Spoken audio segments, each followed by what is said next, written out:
Hello, everyone. Can you hear me? Can someone text back on the chat that you can hear me?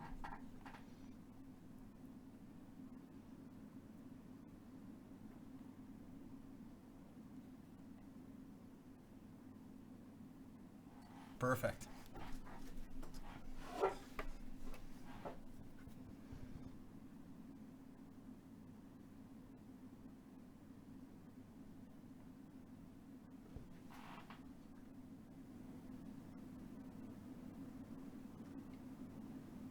How's that? Is that a little bit better?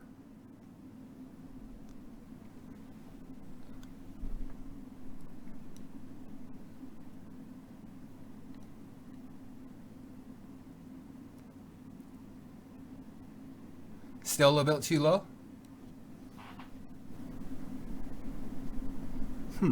Is it quiet over there, Greg? I would type your questions. It takes too long by the time you hear them. Yeah.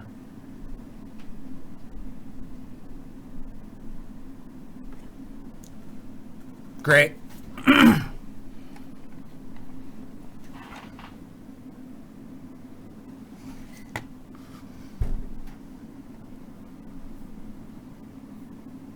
Okay, I'll wait till 2 o'clock to start.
Hello, everyone. Thanks for coming to this demonstration of Luminosity. Yeah, it's been a long time coming. Been pretty happy to finally be able to give it away and give the opportunity to other people to use it. There's a lot of work put into it, and it doesn't actually get used that much, so it'd be pretty awesome that it can get used now. Today I wanted to kind of go over kind of as much as I could as possible, but not too long, but we'll see how it goes anyways. So yeah, to start with, I was going to go over the main sections. I just want to actually load up some notes I had here.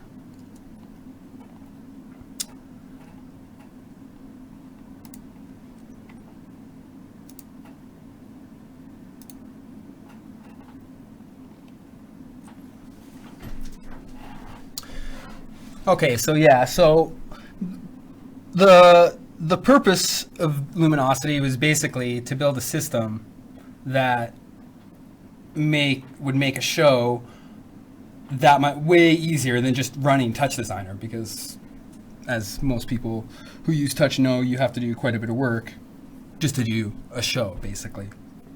So the idea was to be able to easily do shows and still have all the tools of TouchDesigner, basically, and have all the abilities. So that's what I built, or at least intended to build. Another question is why would I want to share it, or why not sell it? Basically, I don't really see selling it as a path that I really want to go down myself. So I'd rather share it, and then hopefully other people will be able to build on it, and we can all end up with a tool that could be way better than if I were to just keep it to myself and try and sell it. And then a third point, though, in the introduction I just wanted to say was anybody who did plan on using Luminosity, at least in this initial time period where there is pretty much, there's only a couple other people really that know how to use it besides myself, I really highly recommend that you involve me in some way if you're doing some sort of job that's relatively large.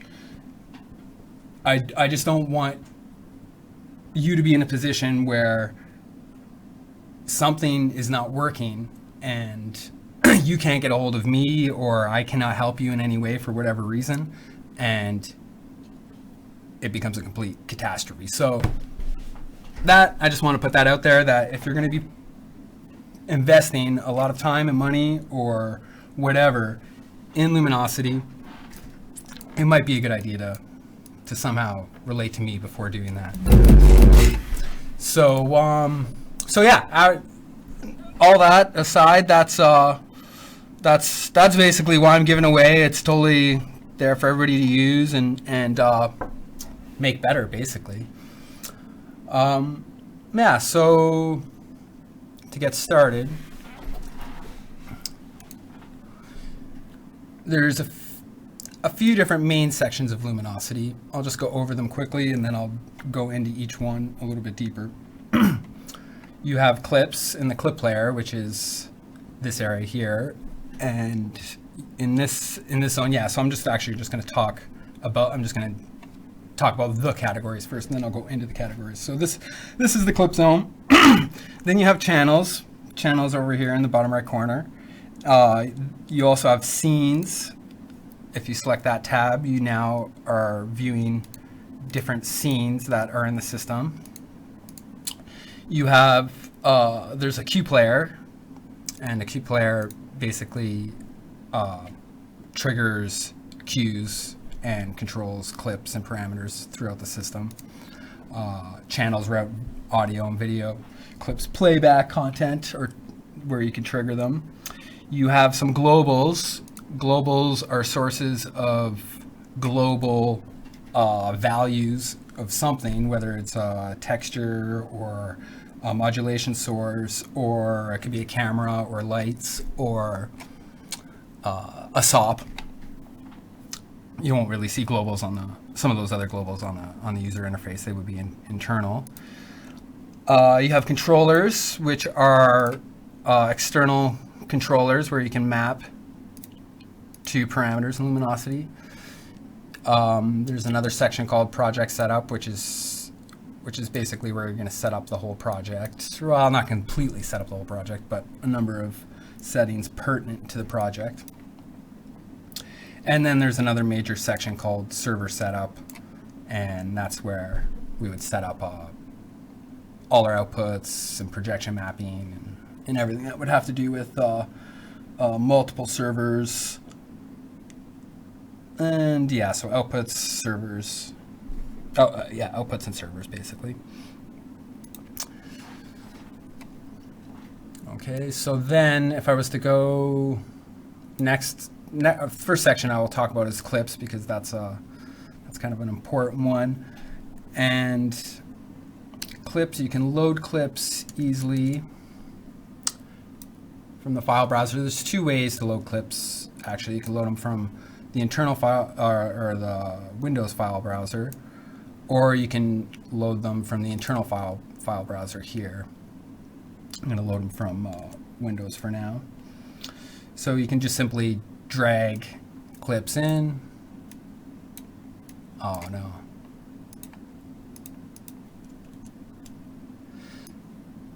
There's a bug in TouchDesigner where I have to actually start TouchDesigner. This is an issue, this drag and drop issue that is a bummer. There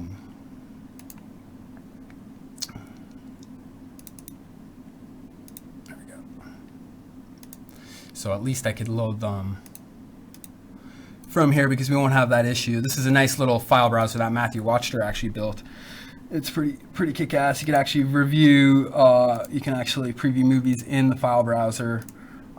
Super nice. You can't load multiple movies through this browser right now, which is why I wanted to use the regular browser, but you can definitely load single movies, at least last time I've tried. No, so this I haven't used that in a long time.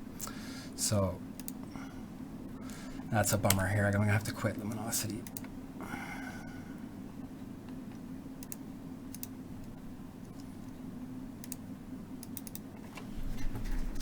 Yeah, that drag and drop issue is one that I can't really seem to stop from happening. The only thing I can do is really start over again.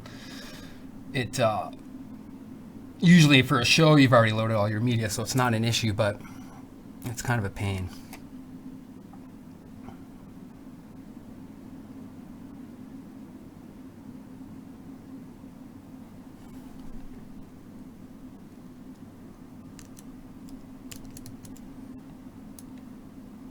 There we go.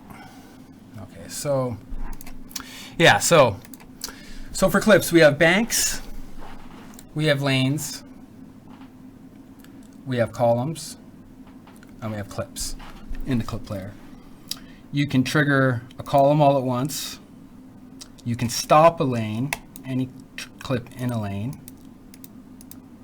You can drag clips in from the file browser. You can drag folders in from the file browser, and then you can choose to load those folders, either one folder per bank or fill all clips in every bank in series.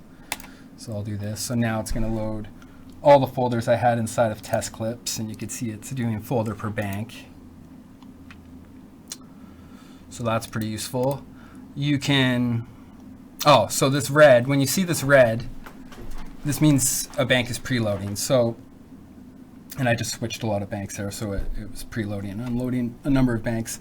But that's an option you could turn off and on. But basically, if you're a TouchDesigner user, you know what preloading is, and it will preload an entire bank when you choose it, and it will unload the previously selected bank when you choose a new bank. You can still play a movie when a bank is being preloaded, Whether it plays and triggers on time or causes a frame drop, that's unknown, but you can still trigger a movie. It's unlike other applications where when you change banks, you can't. But it's red to tell you that basically you're preloading and you shouldn't trigger a movie yet, especially if you're running a multi-server system. What else can you do with clips? Okay, so you have a right-click menu or context menu. You can delete them. You can rename them. You can unselect them, which means there's two modes. You can trigger a clip, and triggering a clip, you'll select its icon to trigger it. I've got an effect going here. There we go. So you can trigger it by clicking on its icon, but you can also select a clip, and depending on what the preference is, its controls are going to change depending on what clip is selected. And right now I'm selecting movie, so you're not really seeing many controls change here, but you can see the movie name change. And these clips are, they're not all the same length, and you can see its end length, end frame change. So let me just make sure, I'm gonna just make sure on the chat everything's working good. Okay, yeah, perfect. Okay, so you can select you can trigger clips, and you can select them, and depending on what the trigger mode is in project setup, clip trigger selects clip controls. So if that's on, when you trigger the clip, the controls are going to change. When that's off, when you trigger the clip, the controls aren't going to change. And now what that lets you do is trigger different clips, and then preview a different clip, change its cue point or whatever, and now trigger that clip. So that's how that works, and you can turn off and on that preference there. Or I guess that's a project setting, not a preference. Then, oh yeah, continue with the context menu. So you can rename them, you can unselect them. So if you don't want, for whatever reason, to be previewing a clip, and all your banks are completely full, clips are full, you can unselect it so you're not previewing anything here. And there should probably be a third option where you, I don't think there needs to be a third option, but no, this is fine. So for now, at least, you can cut a clip, so you can move it from one spot to another and paste it. You can copy it. And there's one other thing before I go to Open Network. You can control drag and move it too, so you can quickly duplicate clips that way. You can't control drag across banks. You can preview banks quickly. So if you hit Shift and you hover above the bank radio button, you can just go above it and quickly look at your bank and look at your clips. And you're not actually selecting the bank. You actually have to click on it and preload it. Now I've got this bank selected after quickly previewing the bank.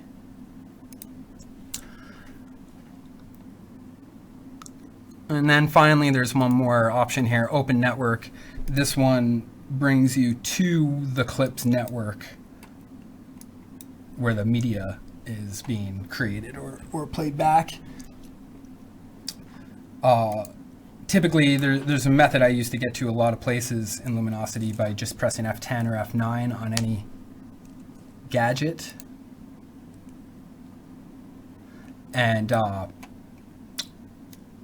that won't work on clips because this brings you to a location in the UI, which is not where the actual network is. So that's why you have that Open Network. Okay, so clips, column, stop button. Oh, so yeah, you have a stop button on each lane, and you also have a global stop button in the top right corner. Stop all clips. It's not stopping the preview though.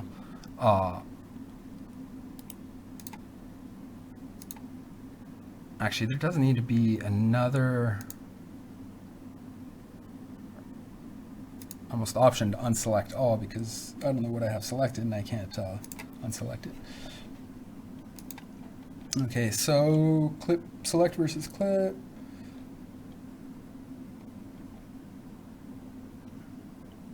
Okay, so there's some clip modes as well. So right now we're in, go back to project setup here. We're in channel mode. So every lane corresponds to a channel. So when I trigger a clip, it's going to be, it's lane 3 is going to be, the clip's going to play back on channel 3. If I play back clip on channel 1, or lane 1, it's going to play back on channel 1. That's channel mode. Then you have selected mode. That's where you will trigger a clip and it will play back on the selected channel. So I can trigger a clip anywhere. It's more like a bin now. I can anywhere in the system or bank, and it's going to play on that selected channel. If I select clip 2, it's going to play on clip 2. And then if I want to stop channel 2, I'm going to have, or channel 3, I have to select it and then stop it somewhere. The UI for this mode doesn't update 100% properly for this red selection box. I've chosen not to update that on purpose because at one point this entire clip grid should be ported and should be a list comp. Like it's a bunch of buttons right now, and it's not nearly as good as it could be. It was built way before the list comp existed. So this one mode, which I never use, doesn't update these properly. So if once the list comp is used for this, then that mode won't be a problem. So that's selected mode, and then there's 2 more modes. Next we have single mode. This is the mode I uploaded Luminosity with. So single mode shouldn't hurt anything. And single mode, what it's going to do is make one channel. So now every clip in the entire bank is just going to be on that one channel. So it's kind of standard now. It's just a bin. Ideally, there could be a third mode or a fourth mode, a fifth mode actually, because there's still one more. But there could be another mode where you have 2 channels and you can assign you can link banks or somehow quickly view 2 banks at the same time, or preload 2 banks, I guess would be ideal. Preload 2 banks, 1 bank per channel, a bit of a different interface, and then it would be kind of a standard. You can already do the 2-channel crossfade mix situation with this by being in multi-mode, having 2 channels, and then assigning A to one channel, B to the other channel, and then crossfading them. I'll talk about that when we get into channels, but to start with, or if you really want that dual setup, but eventually there should be an A/B mixer kind of rig, I think. Okay, next. Oh, yeah, and then there's multi-channel mode. I don't want to go in that mode yet. I got to go back. I don't want to lose my lanes, so I'm going to go to selected. Put this back to 5.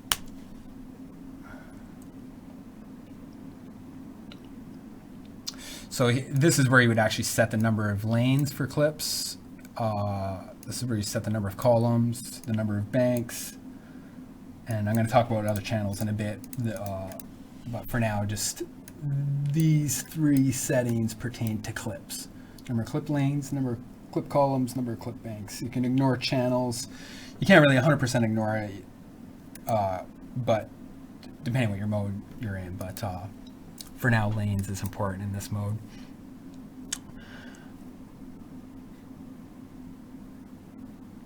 Okay, yeah, so the 4th mode, I'm going to go to multi, and now what multi is there's not much, it's not really going to work that well in this situation, but what multi-mode will do is if you have some sort of clip, custom clip that you've made where you've got multiple outputs out of the clip, you can trigger that clip, and then this will automatically route those outputs to these channels, and then those channels could be maybe those outputs could be different scales or whatever, and then be routed in all whatever different ways, and then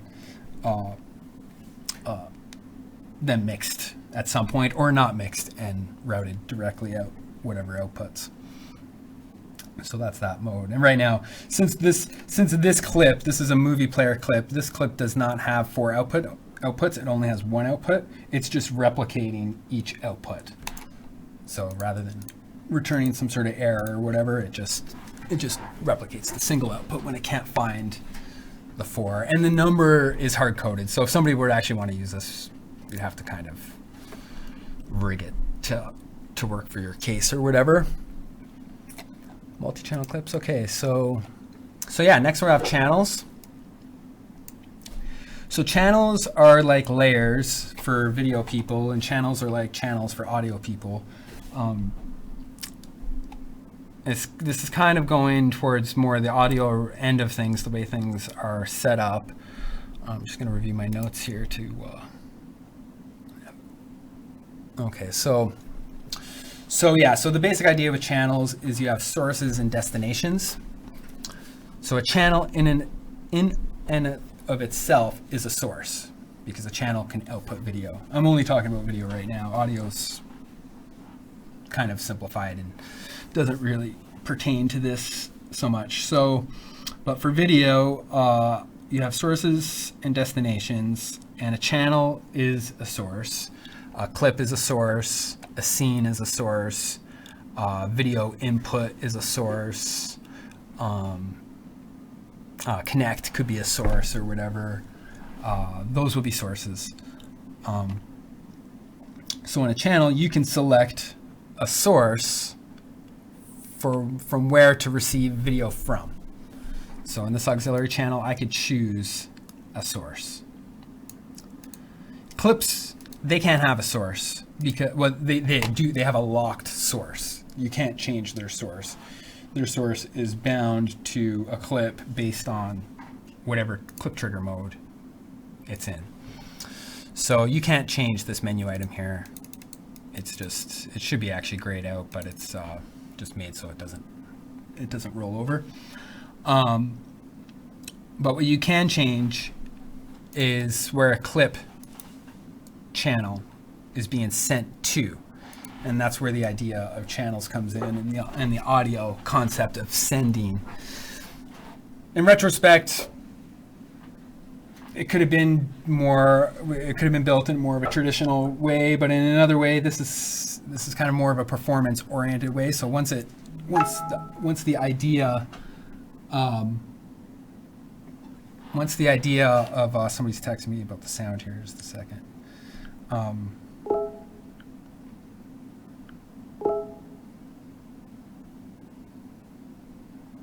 Okay, so Matt just said if I go really quiet, nobody can understand me. So I'll try and keep my voice up.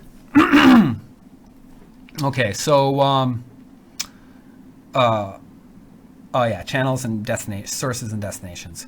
So yeah, so once you get used to this idea, it does work well, and it's quite simple actually, really, in the end. But so you have sources, but clip channels, you can't select a source because it's bound to a clip. But you can send things, and you have destinations. So a channel is actually a destination. In Luminosity, there is really only one thing that can be a destination right now, and it's a channel. Any of these 3 types of channels. There's nothing else set up to be a destination. So I can send video now out of its output of the channel, which is along the bottom, to whatever other channel. I'm going to remove this, remove this, remove that. Nothing's routed anywhere. I'm going to change clip trigger modes back to channel. Stop all. Okay, so now we're simplified here. So now I've got clip channel 1 selected. I can select channels by clicking on them. You can see the green outline. You have controls above. You have a window above corresponding to each channel group. So clips in green, auxiliary channels in blue, and then master channel, there's only one. You can't select anything different.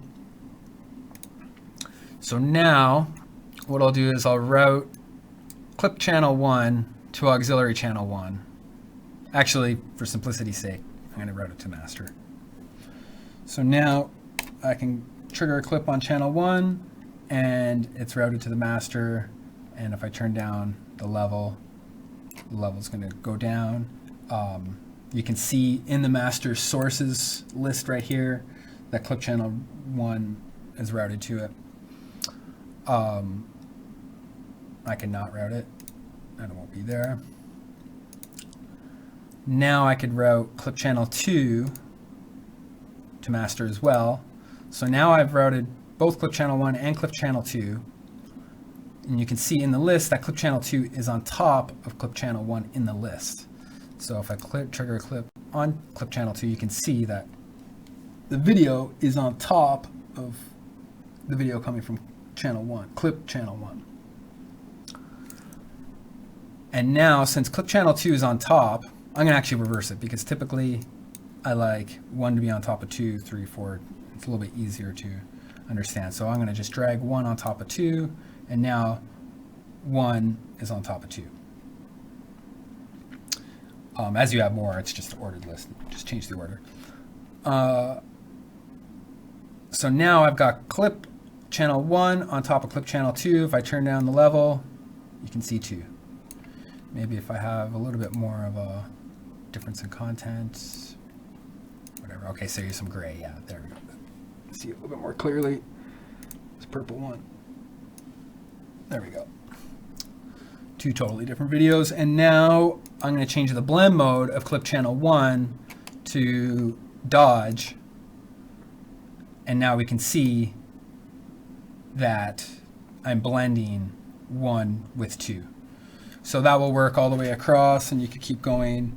I could route clip channel 3 to the master, clip channel 4 to the master, clip channel 5, and now they're in this order, but I don't want that order. I want this order. If you're doing this, like once you get going, you end up routing things in the order a lot of times if you're thinking ahead.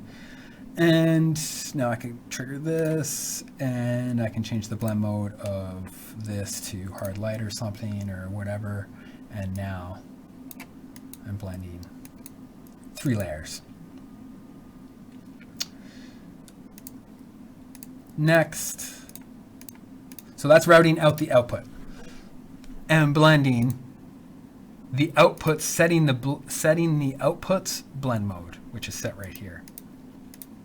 You also have the opacity and AB. I'm not going to talk about those for a second. And so now, okay, so we've routed out the output. But what we can also do now, so we have two auxiliary channels. The difference between an auxiliary channel and a clip channel is that a clip channel is bound to clips, and an auxiliary channel is not bound to anything, and in effect is really a mixer.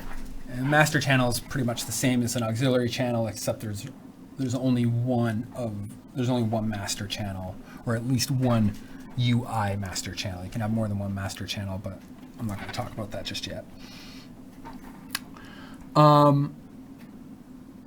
So now we have auxiliary channels. So they can have an input. You can select an input, but they're also a destination. So a channel it's like another audio app or many audio apps that you would see where you can select an input to the channel or track, but you can also send to that track, and then the input will be mixed with whatever is sent to it. So in this case, if I was to select a source such as myself, I was actually supposed to root myself and introduce myself, and I forgot to actually. So hello everybody. I can select a source here, but then I can also send to that channel, And because of the routing and the layers, that clip is going to be on top of this source that I've just selected, and that video will be on top. And then if I change the blend mode, I'll be blending with a video source. And video input 1 was already connected, already hooked up to the Blackmagic card on my computer, and I have a camera connected to the Blackmagic card. But now, okay, so now we're routing. I'm going to just get rid of this video 1 here just because it's going to confuse things a bit. Now we're routing clip 1 to auxiliary 1. Now you don't see, I've done this on purpose. You don't see the level go down on a channel's own monitor. You'll see it go down on whatever it's going to. Ideally, there'd be a toggle here for pre or post monitoring. There just isn't. So right now we're monitoring pre-level. Okay, so we're routing clip to auxiliary 1, but now what I'm going to do is I'm going to route clip channel 1 to auxiliary 2 at the same time. You have this section called sends up at the top. You select the send, you select the destination. You select the blend mode. You set the level. You can see auxiliary 2. If I select auxiliary 2, you can see these controls change. The video is not changing because it's this exact same video, but the level's changing. And now this little P stands for pre, and if I hit pre, that means this level, the video source, the destination's level, or the level of the video being sent to the destination, proper way to say it, is not being scaled by its output level. So now if I were to turn this down, now the send is going down as well. If I turn this on, the send doesn't go down, and I have to use the send itself only. That's standard audio send send stuff, pre-post. It's not pre-effect, or it is. There's no options. If you really want to go off, then there'd be pre-post effect on top of that. Okay, so now I'm sending to auxiliary clip channel 1 to auxiliary channel 1 and auxiliary channel 2. Now I can put an effect on auxiliary channel 2. This effect is barely being mixed and seems to be not happy for some reason. I'll do this one. So this is an effect. It's not the best settings at the moment, but now I can see if I was to route both these two channels now to the master. Now I can see that I can have, I've got auxiliary 1 on top of auxiliary 2, so I've got clean right now. Let's just look at the full master output. I've got clean, and then I've got affected. Those two channels, and then you can use the AB now if you wanted to. You can assign this to the A side of the crossfade and assign this to the B side of the crossfade, and now you can AB those two channels, and you can do that for all these channels. And oh, okay, so inserts. So I don't want to delve too long into channels because there's still a lot to go through. Auto is a auto levels thing I built. It's pretty cool for VJing, or for maybe if you have some sort of conference or something where you've got to you just got to change the video automatically by itself slowly.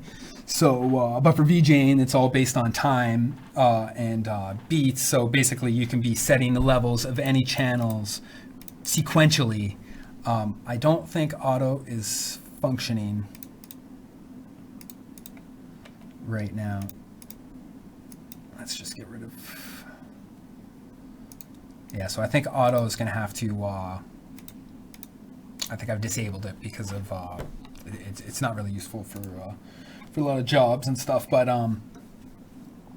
I find it extremely useful for VJing, and have used it before when you just had to not make up a big sequence or anything. You just wanted to slowly change between textures or something, and just maybe there's a break or hour break or something, and you've got to walk away.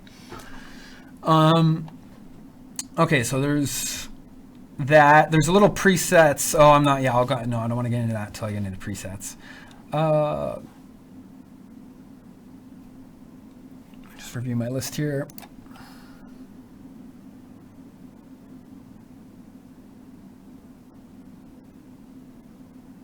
Okay, so yeah, that covers most of that.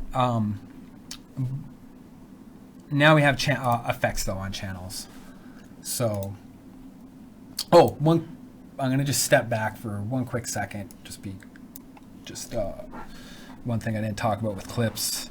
You basically have two types of clips. You have players and you have generators. Players play video or audio or some sort of file, and generators generate video. I'll talk about how to build generators later. You can simply drag generators into a clip from the file browser. They might take a little longer to load depending what they are, but basically this is generating video. I don't have it selected, and later on I'll get into this and we'll go over that a little bit when I get into these controls and animation. So that's just generators before I go into clips or effects, because effects kind of relate. It's similar stuff. So I'm going to monitor on this side, and I'm going to pull up the browser, floating browser window here, and I'm going to go to the effects tab, and I'm going to, where are we? We're going to choose channel 1. Okay, so there's one bug before I go too far with this, because it'll probably get everybody at one point. I'm not going to fix it because it's a drawing bug. There's a workaround for it, but it's going to get fixed in TouchDesigner eventually, so I don't want to fix it. So until there's no point. So I'm just going to drop an effect. Let's see, levels. On this slot here, an insert slot, so same terminology as audio again, inserts. So you have an insert effect. You drop it, every channel's got up to 6 insert effects. At one point you were able to arbitrarily have any number of effects, but right now it's hard-coded. So up to 6 maximum. You drop it on the slot. The bug is if you drop it on a selected slot, it draws it right here, and I'll do it. So if you drop the effect on a selected slot, the interface is going to get screwed up. There's nothing you can do except hit escape. So you don't want to be either way. You don't want to be dropping effects during a performance, because your frame rate, it just totally hangs. So you can't. But right now, if you do that, the only way to get out of it is to hit escape and reinitialize the whole draw of the screen. So I try not to do that. I think the experimental build might have fixed it. I'm not sure. But yeah, you drop the effect on, and then I'm going to trigger something on this. So we have some video, and then you turn on the effect here, that O button, or that O symbol, and so now it's on. It just so happens that levels has toggles to turn on different sections inside of it, because I wanted it to be as least costly as possible. Like, I didn't want to have chroma keying on if we're not using it. So you just turn on a section in this particular effect, and then you can set levels of whatever, and then you can turn that entire effect off or on right there. One quick thing with parameter, I'm going to get into parameters a little bit. We'll get into that in a second. But that's the basic deal with loading effects and turning them off and on. You can delete them, you can cut them, copy them, and paste them.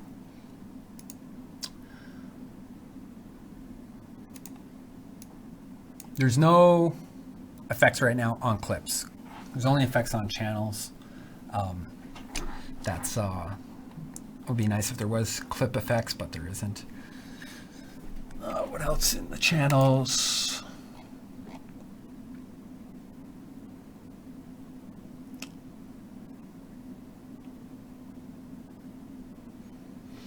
Okay, so yeah, so now I'm going to get into the parameters and presets. So let's kill all these videos. Turn this off.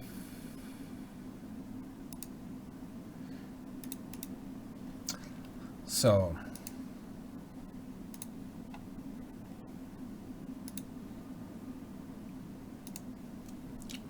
okay, so now I've got this generator selected. I'm just going to check the chat, make sure there's no questions or anything.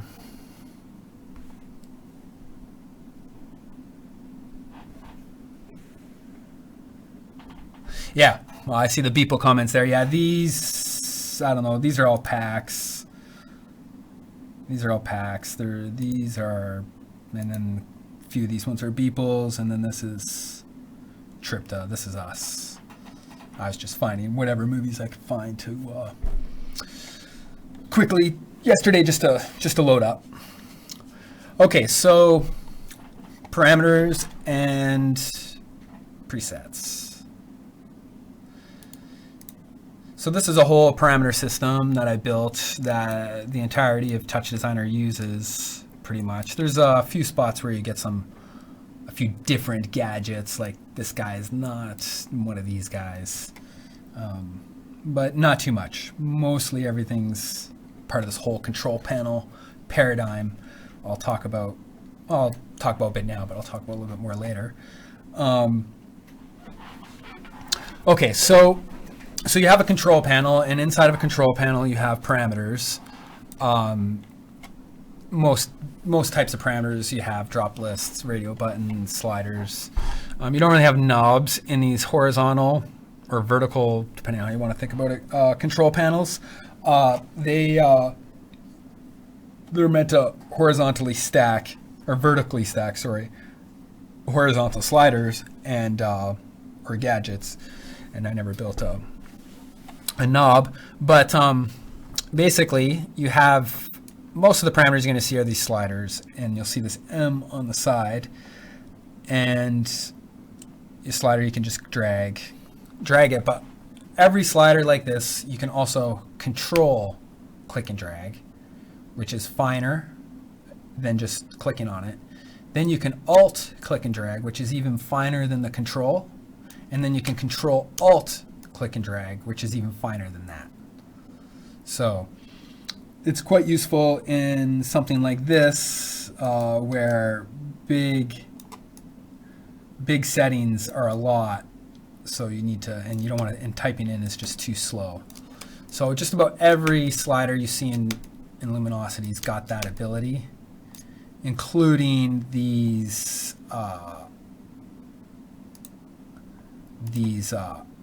scrub sliders. I was playing with that earlier. I thought it was pretty good.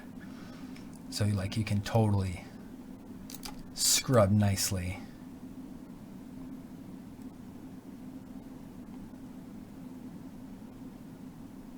And so right now I've got Alt. I'm holding Alt down. Let go. So yeah, for the people ask about clips, that's a Tripta clip, not a Beeple clip.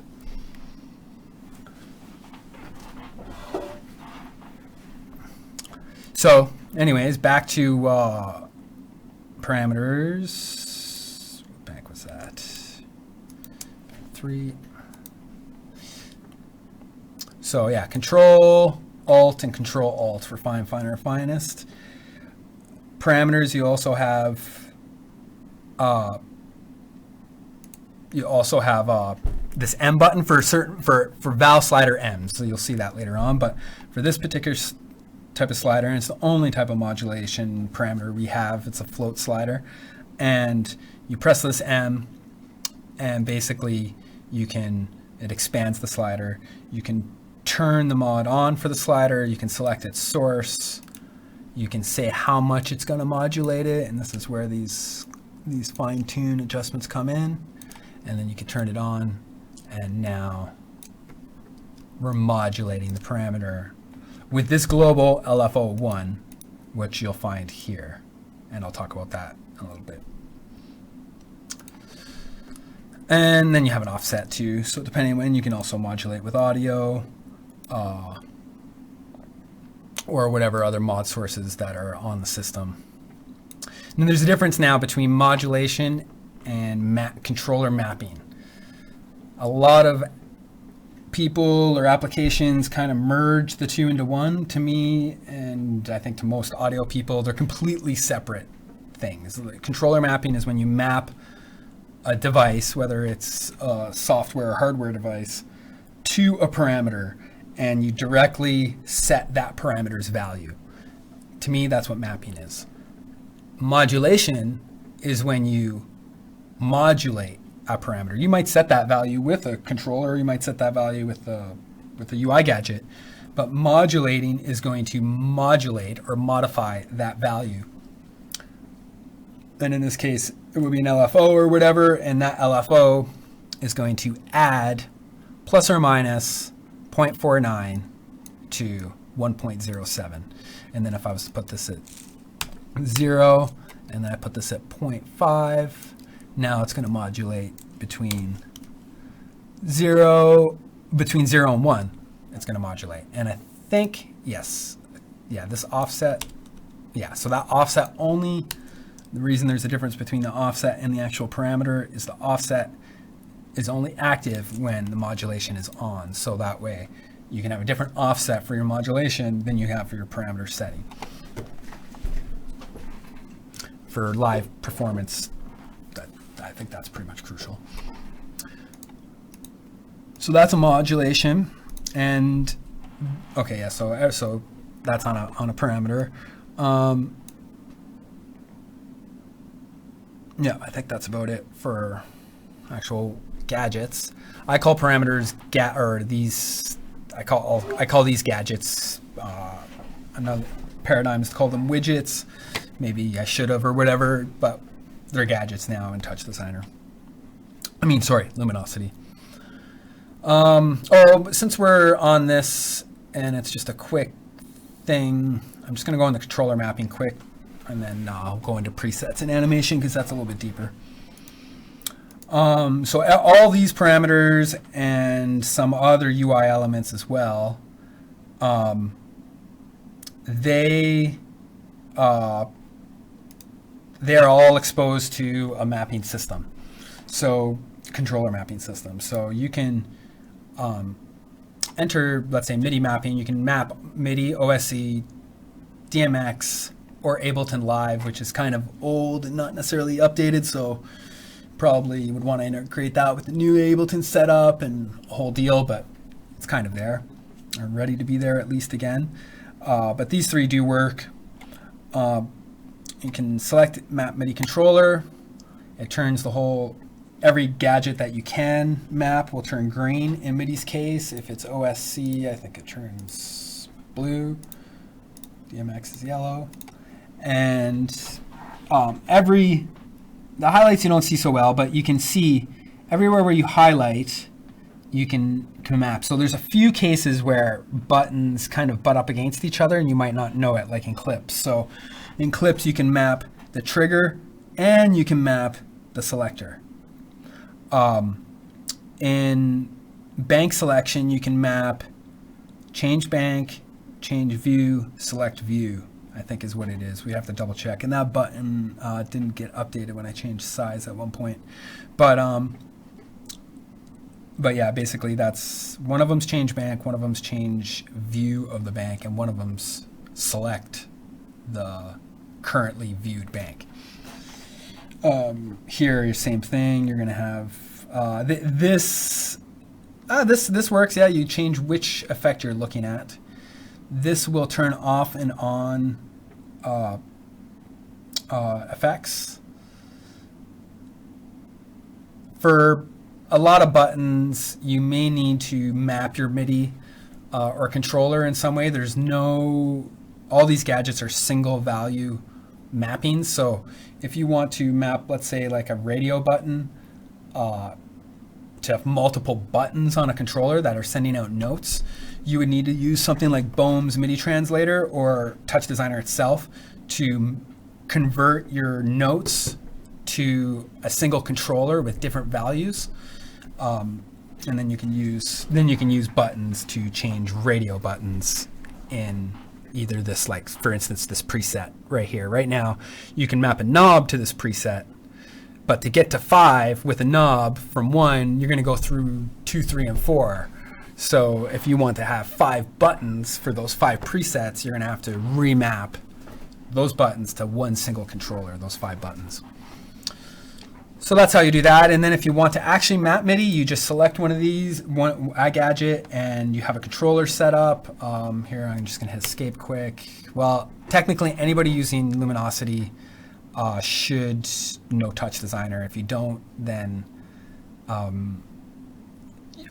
it's cool if you still use it, and perfect if you want to use it, and hopefully but if you don't want to learn TouchDesigner and you just want to use Luminosity because you think it's going to be a good projection mapping tool or something, I don't think that's a wise move. It's not a standalone application. It's a TouchDesigner project, and if you don't know Touch, it's not something that I think that you'd want to use in any type of professional kind of way. Yeah, we got some errors here. I'm not sure what's going on there, but okay, so I was going to check that MIDI device, so TouchDesigner people would know, or if you know Touch, you know your mapper, you know you'd have to have your device here, and it would right now everything's connected, so your ID1, device ID1 is going to be connected. Just in case you're setting up MIDI, since we're here, I'm going to go deeper into some of the stuff later, but control maps. So we're in Luminosity database, control maps, MIDI M1. This is your actual MIDI in. So if you're trying to get your MIDI sorted and you can't figure it out, that's the path to the device, to the chop. And now I just select channels and map different. I got an APC Mark II here, and I can select these, and then I can just learn those or any parameter, and then I can turn off mapping, and I have all those controllers. So that's controllers, and there's a few other things actually. So you can map MIDI, OSC, DMX. Live's not really there. These OSC and DMX, you're going to have to actually go in to that same location, excuse me, and set those guys up, because I'm not sure what that OSC port is on right now, and DMX could be whatever. So okay, so you can save your controller. So you can map everything in Luminosity. One thing to know though when you're mapping is that basically everything's dynamic. So you can have 5 auxiliary channels, or you can have 1 auxiliary channels. You can have 4 effects loaded, or you can have no effects loaded. So all those parameters can come and go, and the mapping system's relatively separate from the gadget system. So what can happen is, and I think there's some automated cleaning going on, but there's still potential for some like old data to be in some lists of all this mapping. So there's still there's a manual function here to clear controller mapping. Or sorry, not clear, sorry, my bad. Clean up map data. So that will clean up any old stuff. So if you're starting a fresh project and you want to use an old project because you built some stuff and you don't want to lose it, and you clean up the whole project, you get rid of all the media, you get rid of everything, then one of the things you might want to do is clean up map data, so you just get rid of all mappings that for devices that aren't even there, in case it's still there. You can save the map file, you can load it. So maybe you have an APC or a different controller or whatever, and you can't merge them or anything like that. You only have one controller. And then you can clear all mappings. This actually clears MIDI, OSC, and DMX. So probably should be 3 buttons. There are 3 functions. Okay, so yeah, so that's mapping. And now presets. Right click on these. All gadgets you can right click on. Most things you can right click on. Not those gadgets, but these guys you can. Set default or clear map. So you can actually clear a single controller map right there. Yeah, so for presets now, you have a little shortcut radio button for presets at the top of every control panel. Channels have presets right here. So if you select a channel, you can see that this is a preset for the channel, and that will change. A channel in and itself is a control panel. So it has presets. So that preset will change these levels. I think if I hit 1, it will probably go up. If I do this, so I'll change those levels with the preset. Every control, so I'll just stick to a normal control panel up here for a minute. So you have these presets up at the top. They're all the exact same preset. If I change some settings and I right click on that radio button, now I have a new preset. If I right click where there's space in this radio button, it will make a new preset. Here, let me output this to the monitor so you can see. You can drag across these. So now there's an extended preset control panel. Oh, you can also use this number box right here to change presets too if you want to select a number for whatever reason.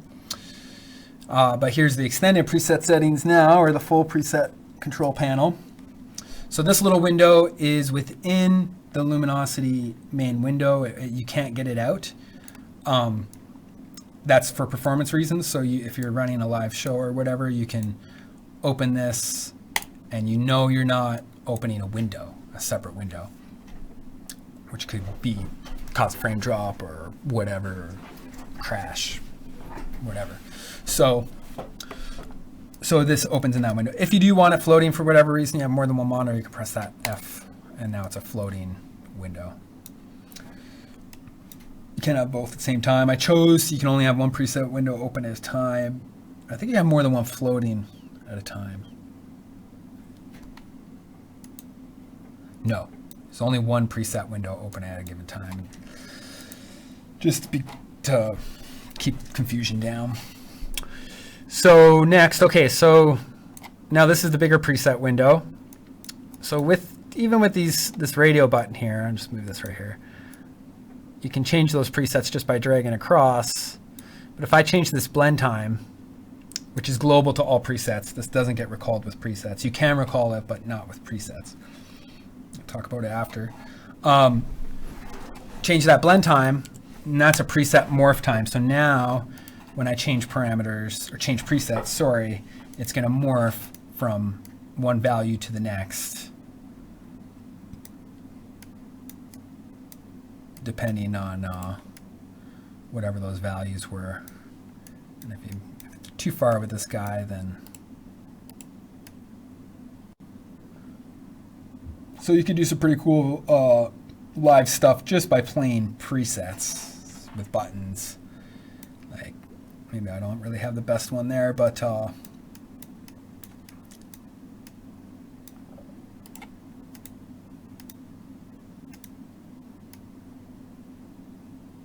we go. So you can see the three-dimensionality of that one with this one now.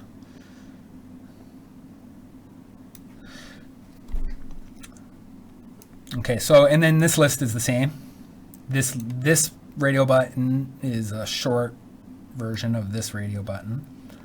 You can name your presets before you name them.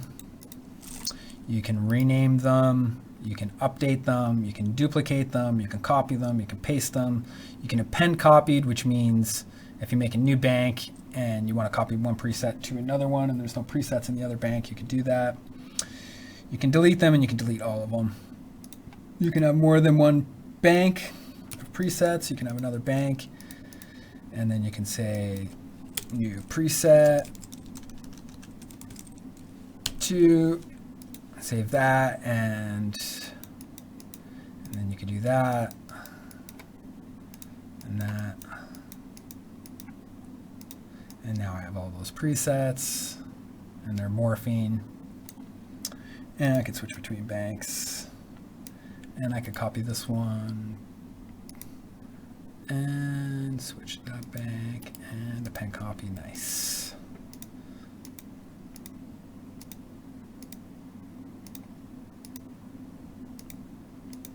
Yeah, so this is pretty huge. And then, okay, so you have all that. Blend time. Now you have edit parameters. So this chooses what parameter in the control panel will be, well, two things.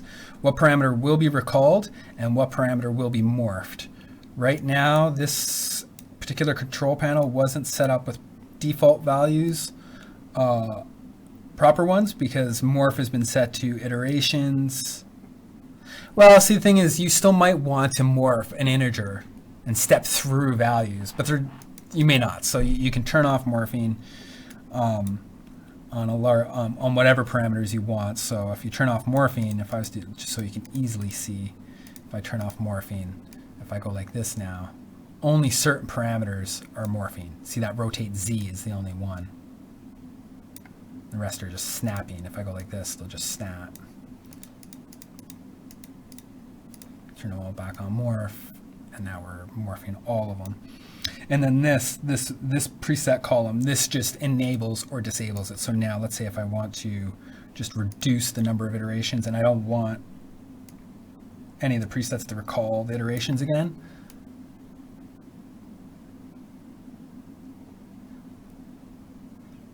now ideally, to me, I was going through this yesterday and I was like, ideally this would be expanded further so you could like copy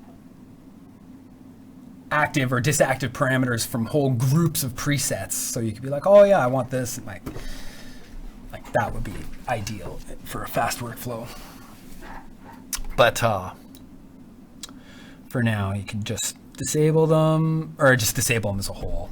You can't like group them all together.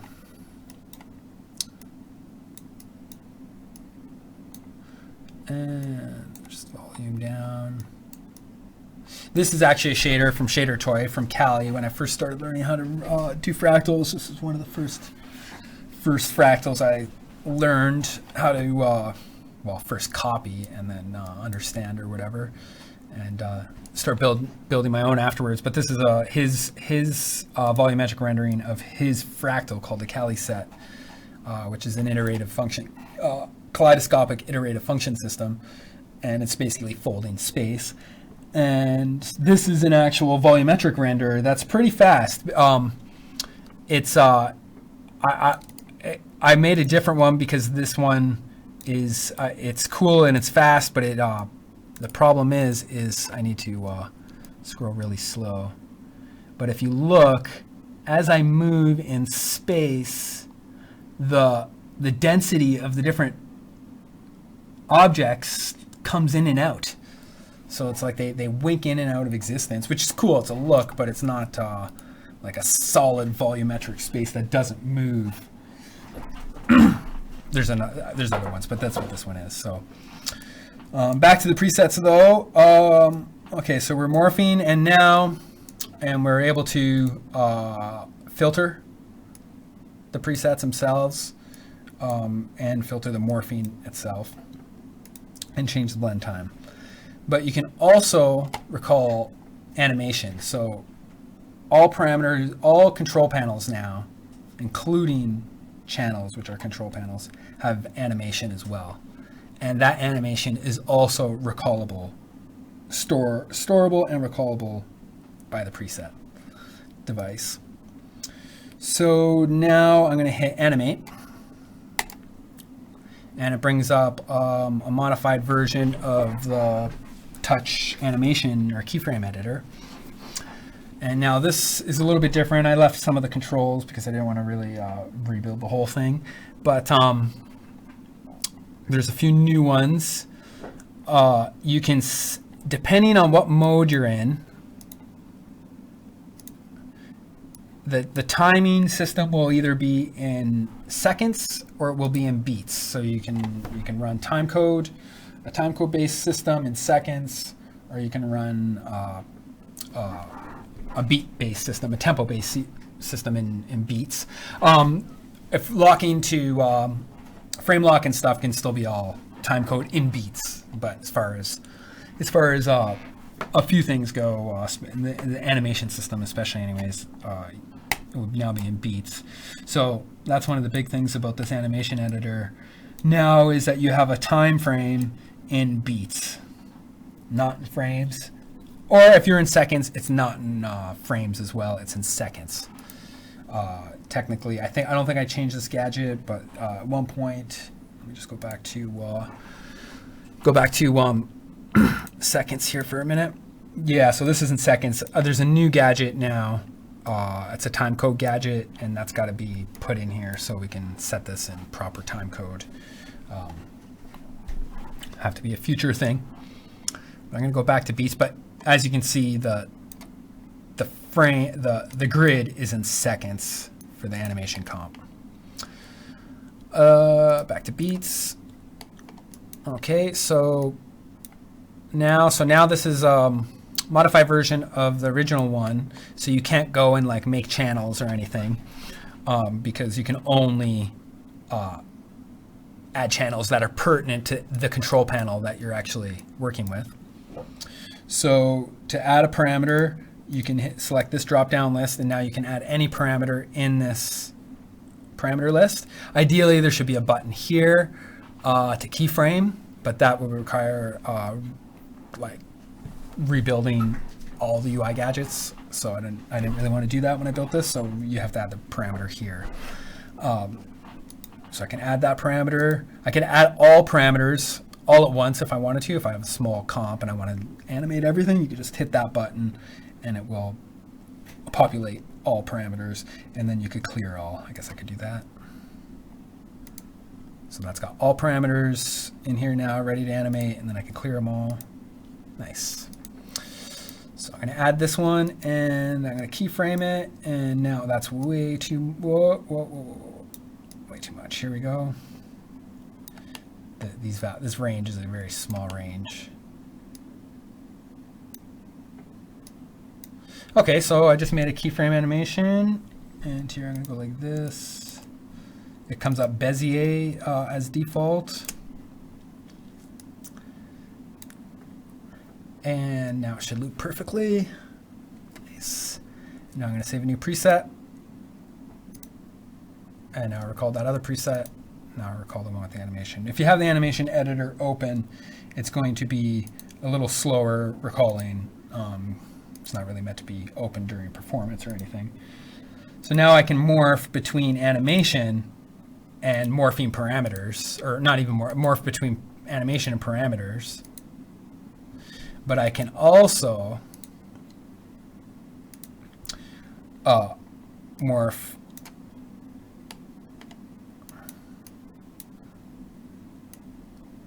between animations.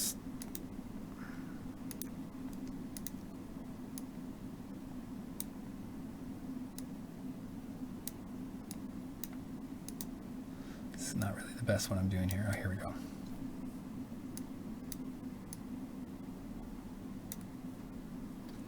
Actually, just get rid of this.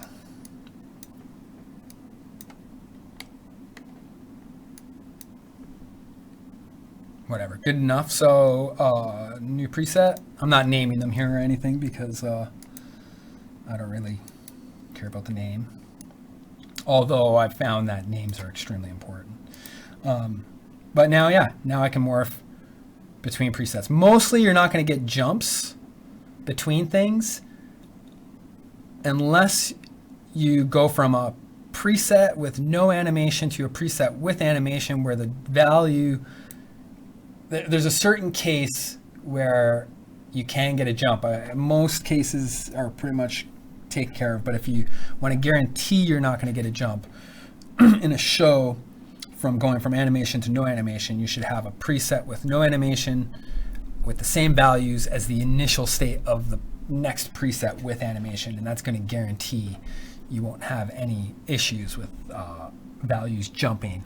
But for the most part, you're not going to really get it anyways.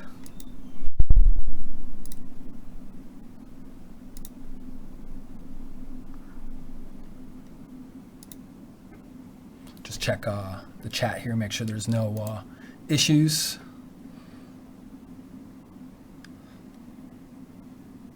Sweet. Okay, so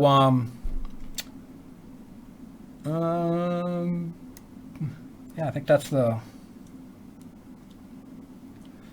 gist of presets and animation. Oh, there's one other little thing. You can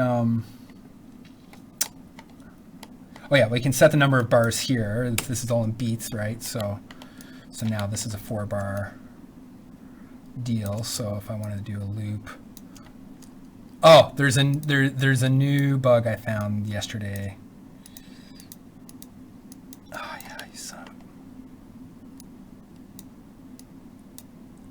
Yeah, the animation editor is, there it is. So you're gonna have to select a parameter again. The animation editor's a little, got some issues still. It's a bit of a bummer. It's always got, it's not something that people really, yeah, see this is this keyframe jumping around thing. Yeah, so mostly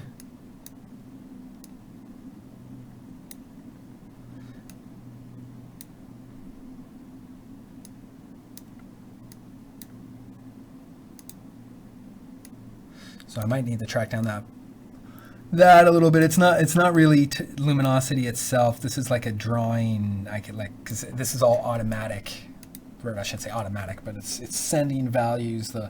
The graph comp is sending values to the animation comp itself. It's all internal, so I can't do anything about it. Pretty much Rob's gotta look into that one.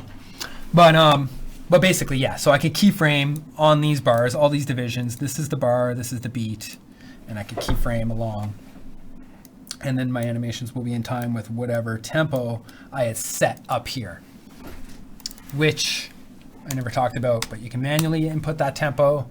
You can tap that tempo. Tapping it does not set the tempo though. Tapping it just figures out the tempo. To actually set it, you have to hit reset sync. And the reason I've done that is because typically most VJ programs, they just have a tap tempo. And as far as the musician goes, that gives you like half the deal. Like, yeah, you're in time, or you're at the right tempo, but you're not in time. You're not on the beat. So if you want to actually be in time with music, you've got to tap the tempo, and then you've got to say when the 1 is. So you've got to hit the beat on the 1. And so reset sync sets the tempo on the 1. So now all your clocks, all your beat chops, everything is on the 1, not just some random point in the beat at the right speed. So that's what that one's about. You can set that in 2 spots. You can set that also in globals right here as well. Although you can't type it in globals. But yeah, so that's the deal with the animation and tempo. You can change the speed of clip here. A few other settings. This is kind of it's initial beta kind of realm. This guy, I've used it, but it's still it could still use some more work for sure. Okay, so next, Q player is a big one. Scenes. I'm going to talk about scenes and globals. First, I'm just going to talk about globals just quick.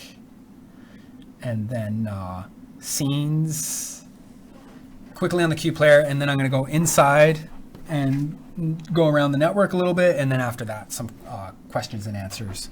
I don't want to go too long, but I want to cover as much as I can.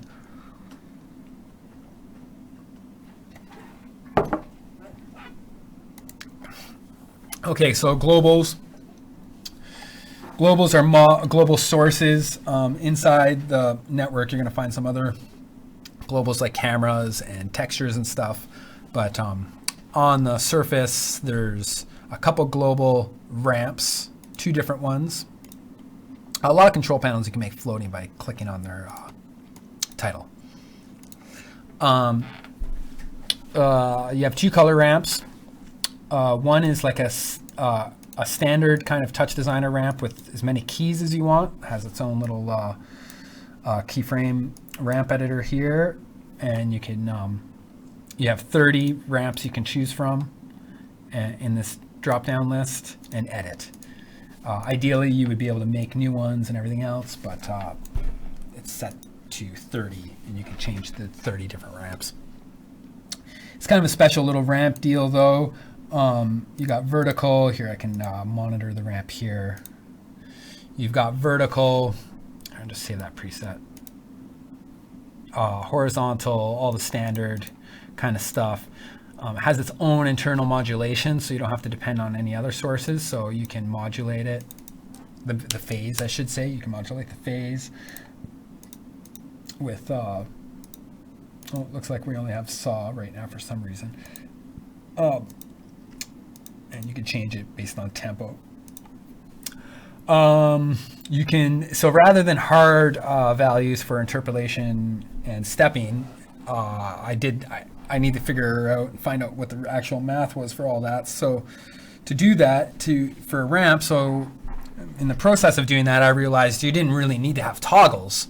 So now you have an interpolation of interpolation, and you have an interpolation between stepping as well.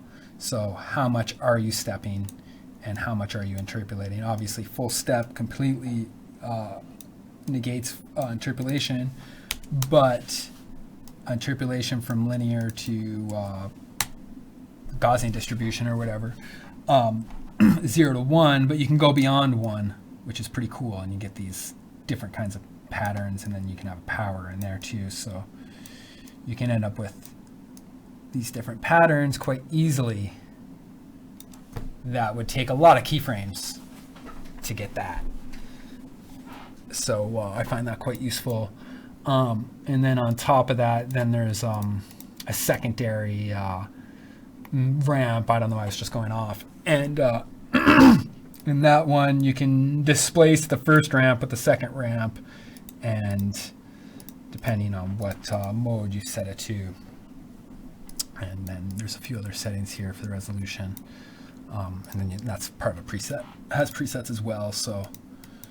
And then the difference is between this ramp and that ramp is this ramp has keyframes, and this ramp has 2 colors set with RGB. So you can use this ramp with like a DMX, couple outputs, 2 outputs from a DMX board or something, and they could be setting the channels colors of this second ramp here, which is a 2-color ramp. And then just with these colors right here, you can RGB, you can change those colors. And then now in global mods, yeah, so we're in globals. Inside of global mods, you've got 4 different LFOs that are available throughout the system to anywhere where there's a mod list. An LFO is a low frequency oscillator. You can turn it on. You can set its type, sine, ramp, triangle, hold, envelope. A hold is kind of like a triangle that kind of steps at the top and holds. And envelope is exactly what it says, an envelope that gets triggered, and then here are the attack, sustain, and release values of that envelope. And then there's a phase for that as well, and then gain, so you can have a gain on it. So you have 4 of those, and then in main, you can change the speed of all those LFOs with this radio button here that's not labeled, because there's no room for the label or whatever. But this is 1 time speed, so everything is 1 times right now. But you could double times, 4 times, 8 times, 16 times every modulated parameter with just this guy, or half or quarter 16, which is pretty useful for VJing styles. And then you have a global mod gain, which multiplies all these values, so you can turn down all your mods all at once. So you can speed up or slow down all your mods, and you can turn down or gain all your mods. You have an audio input gain. Audio modulation is relatively rudimentary in here, so you just have a single source, and you have a gain here. And then if you want to change the envelope parameters or any frequency stuff, it's inside in the devices. We'll go into that later. Okay, so you've got these 2 monitors. So depending on what you're doing, you can monitor whatever on either side. They're the same, and you can monitor whatever source is available to the system, plus 1 extra one, which is called render monitor, which I have nothing routed to right now, but that's a 3D render that selects the master. Actually, that should be, yeah, I don't know what's going on there. I'll look in a second. but yeah, you can monitor anything you want here. So you can be monitoring 2 different things: video in, there's me, and monitoring that on the other side. And browser, we've gone through that. Okay, so QPlayer I'm going to leave for a second still. And scenes. So scenes, this is just a default scene with some noise. Scenes are different than effects, and they're different than clips, but they're still a plugin, and they're still got a control panel. And the difference is that a scene is what a normal touch person would kind of think of as a container where they've got a system. And a scene you don't necessarily trigger. You could trigger it if your scene has some sort of triggering thing inside of it, but you don't trigger it, and it could process some sort of source. You can select a source with a scene, but it doesn't have to. It could just generate video. A scene can do anything pretty much, and it can. But one thing that is common to a scene is that scenes have outputs. And so if a scene's got an output, it's selected, it would be in the sources list. So I can now select, oh sorry, I got the wrong menu. I can now select a scene in a channel, and now I'm going to select, I'm on scenes tab, and I'm on default scene. I'm going to select default scene on auxiliary channel 1. Oh, sorry, wrong one. And so now I can see I've got auxiliary channel 1 selected. I've got default scene selected there. I can select dynamic scene. I'll just go back to default scene for a second. Let's just monitor up here. Kill that.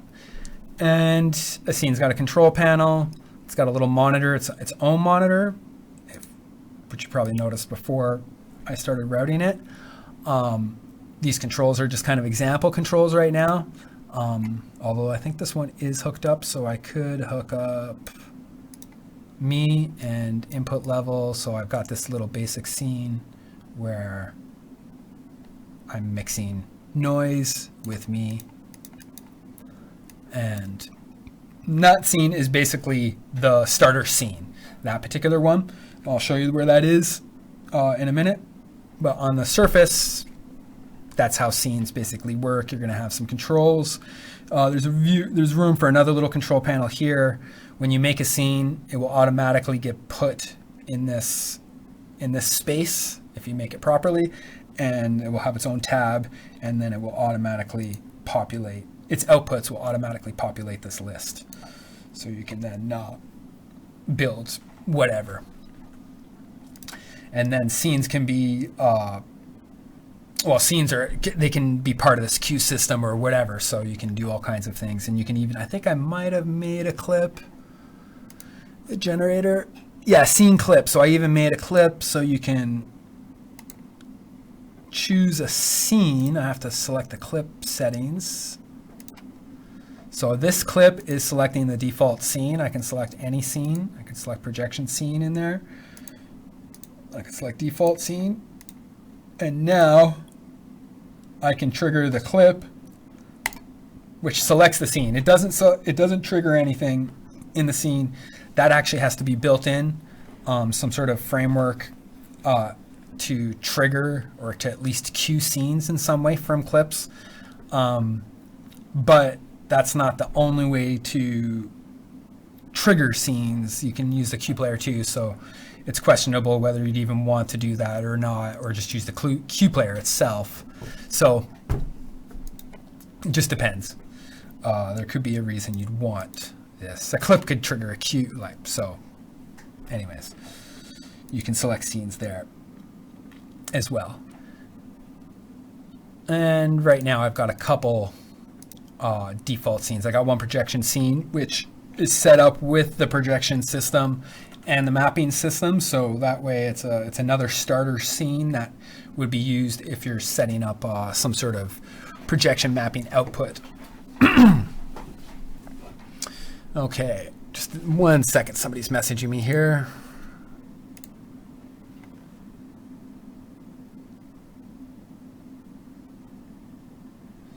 Okay, just more messages. More messages not to speak quietly.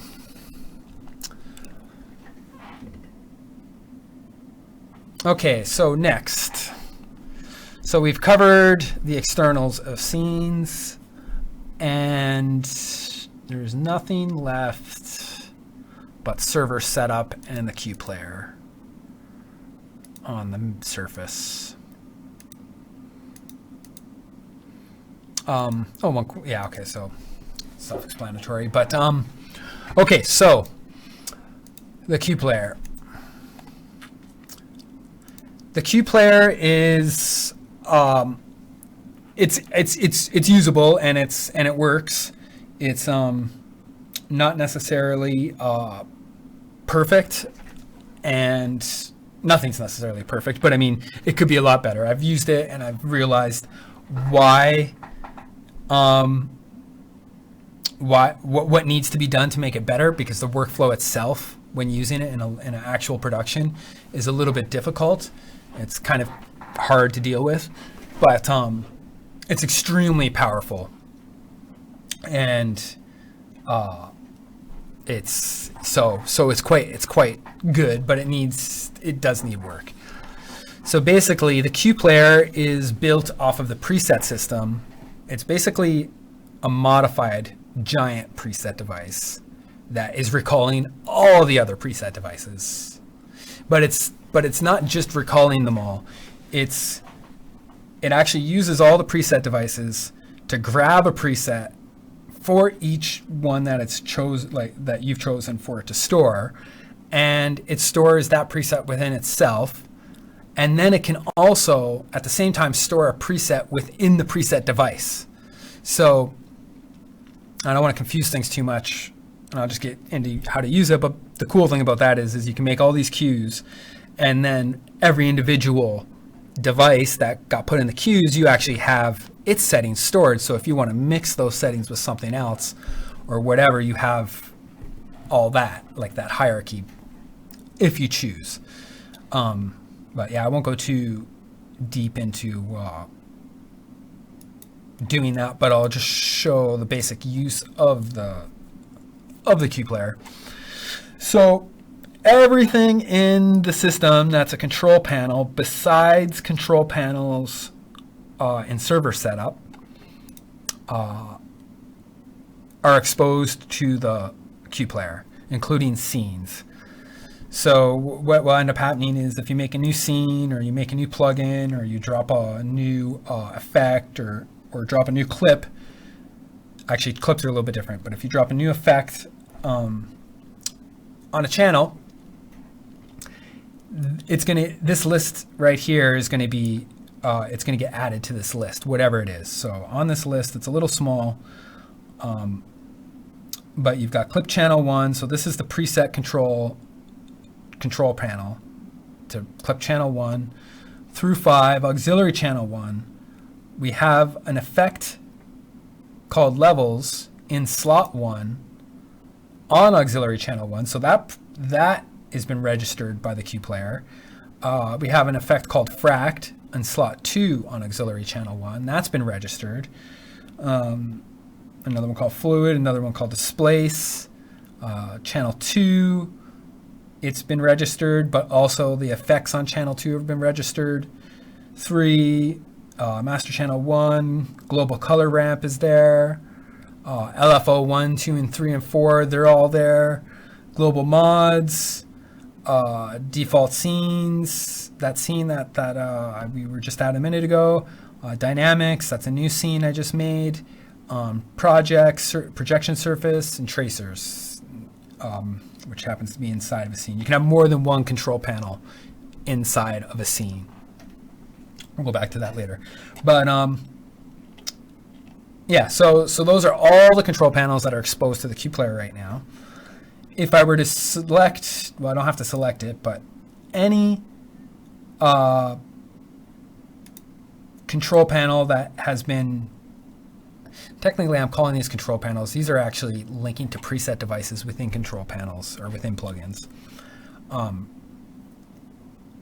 But in either case, if you want to recall and store the settings in a particular control panel, this has to be active for that control panel. So right now, clip channel 1 is selected, auxiliary channel 1, auxiliary fract, fluid, fluid and displace on channel 2, they're all selected. So they'll all be recalled and stored. Clips work a little bit differently, but they do get recalled and stored as well. So if I want to recall a clip, I have to hit play. So the Q player's got to be playing. There's a few different modes. For now, we're in manual mode. For every Q, there's going to be well, in this mode, it depends which mode we're in. We can set both settings in both modes because you need to be able to go back between modes, I found, if you're actually working. So we're in right now.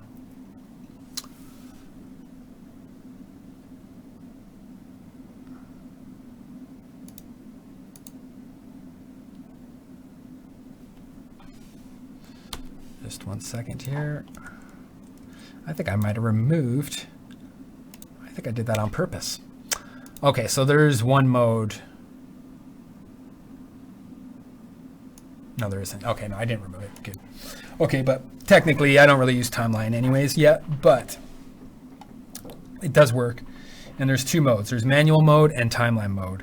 When you're in manual mode, depending on the follow action of the next cue, you're going to, the duration of a cue is going to be the time you say in the duration. So if you're in manual mode and you set the duration to 4 bars for Q1, and the follow action is set to play next, after 4 bars, when this arrow here gets to the end, it's going to play the next cue. And then same with the next one, because I have set to play next. So 4 bars later, it's going to trigger the next cue, which happens to be the exact same movie. And now it's going to trigger another cue 4 bars later, this edge attract. So video. And these are all on bank 1. So we're not even seeing it happen right now.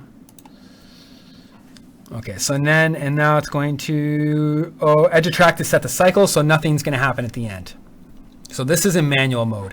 If we were in timeline mode, duration would have no effect, and start time would be how we are defining when a cue gets triggered.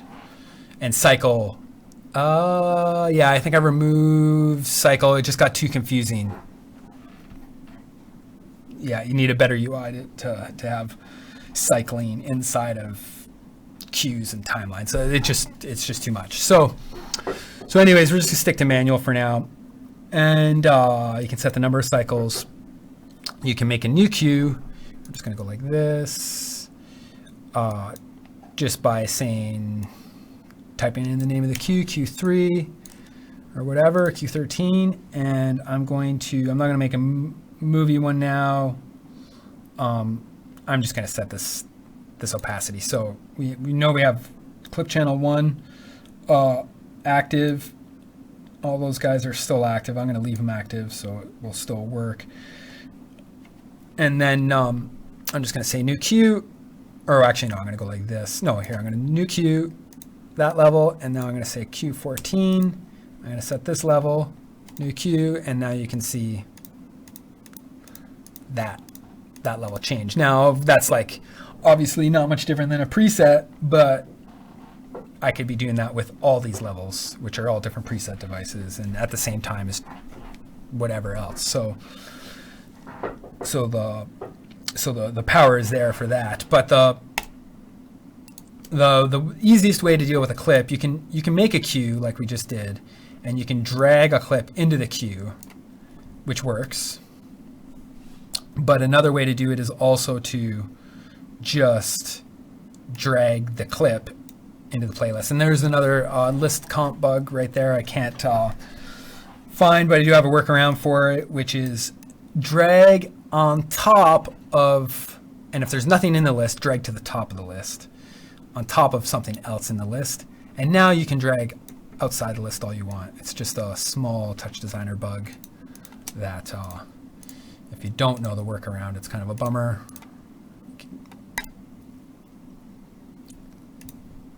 So yeah, now I'm just literally just triggering movies that I just had, but I'm also able to, because I think I did some stuff here last night,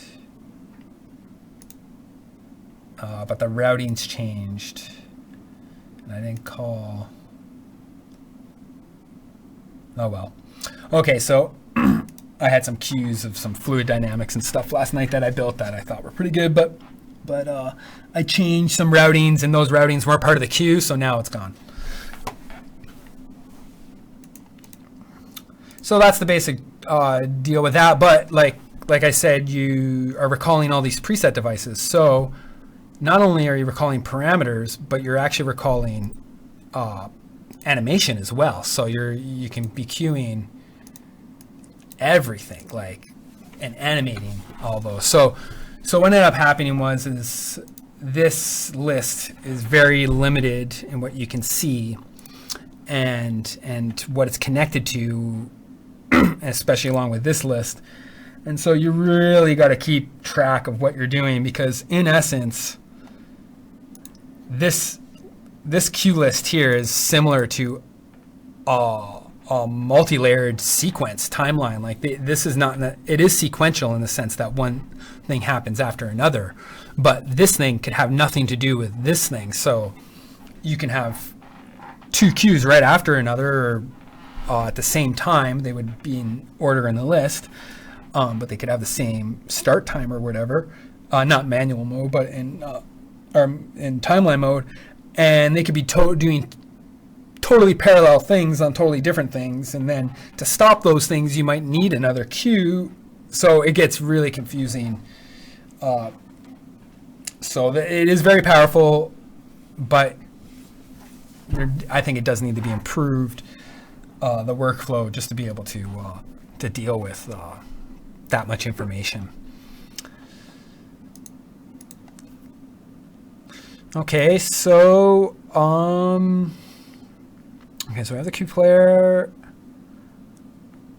Next, let me just see. Oh yeah, I just saw the thing about the Dynamics tab. Yeah, nobody's going to have the Dynamics tab. I just made that scene this morning, so to test the procedure of going to make a scene. So there's no Dynamics tab. Okay, server setup. So that's pretty much the gist of the performance and media programming aspect of the user interface. There's still probably a few more details I've missed in there, but for the most part, that's pretty much most of it.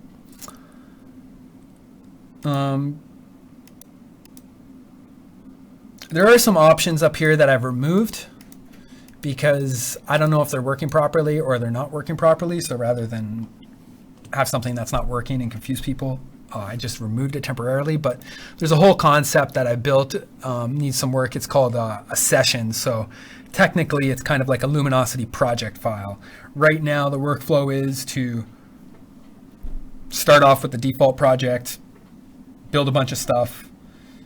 If you're going to do a new show, use either the original default project again or clean up the last project because you made a bunch of improvements. It's just kind of how it has to work right now, but at the same time there is a session concept, and it does work, or it did work, and it's still, I think it actually did work when I loaded it, but it didn't work perfectly, so it's disabled for now. But it basically allows you to load and save entire sessions or projects. Okay, so server setup, I'm gonna go through this pretty quick. We'll probably wanna go through this deeper, and it is relatively limited other than for projection mapping. So if you're gonna be doing LED mapping or any type of mapping other than basic perspective projection mapping, then you might need to break out of what's been built here. But I'll go over it anyways. And the whole server setup is kind of separate from mapping anyways. Oh, that's actually an important one. We'll go back to this because I don't want to jump around too much. Okay, server setup.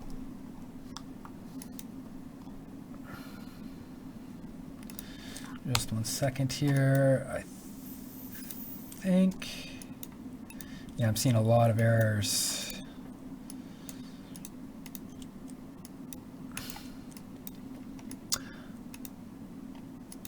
Just want to fix up my camera here.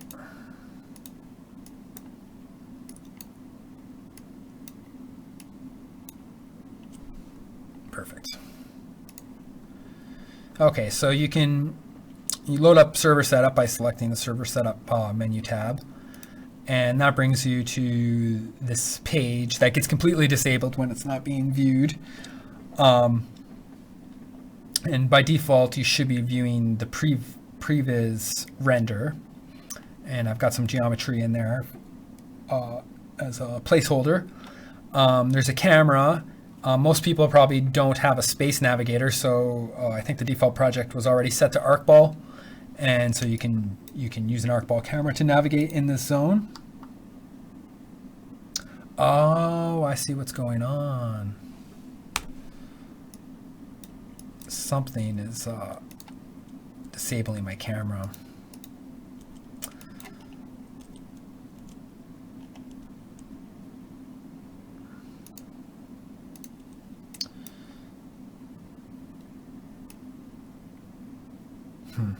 Okay, so I might not be able to do this with this guy anyways. But anyways, so you have this 3D zone. That's the previs area. That's just one part of things. This area right here, this all node setup, is kind of a crucial area. It doesn't really have anything to do with this previs zone. You can kind of not really think about the bottom half of this for a second, because it depends on what you're actually doing. So some of this might be not relevant at all. But if you are mapping in this way, where you have a single thing you're mapping and it's going to have some sort of perspective map, then this would be the way you kind of set things up. You would first say how many servers you're going to be running, and well, actually you wouldn't say that. You'd talk about that second. First, you would say, okay, well, what am I rendering? You figured all that out. So you'd say, okay, I've got a render size of whatever, 8K by 3K or whatever it is. So that's my actual render size of my source content. If I'm getting content from people, or if I'm just rendering real time, that's going to be my render dimensions, resolution.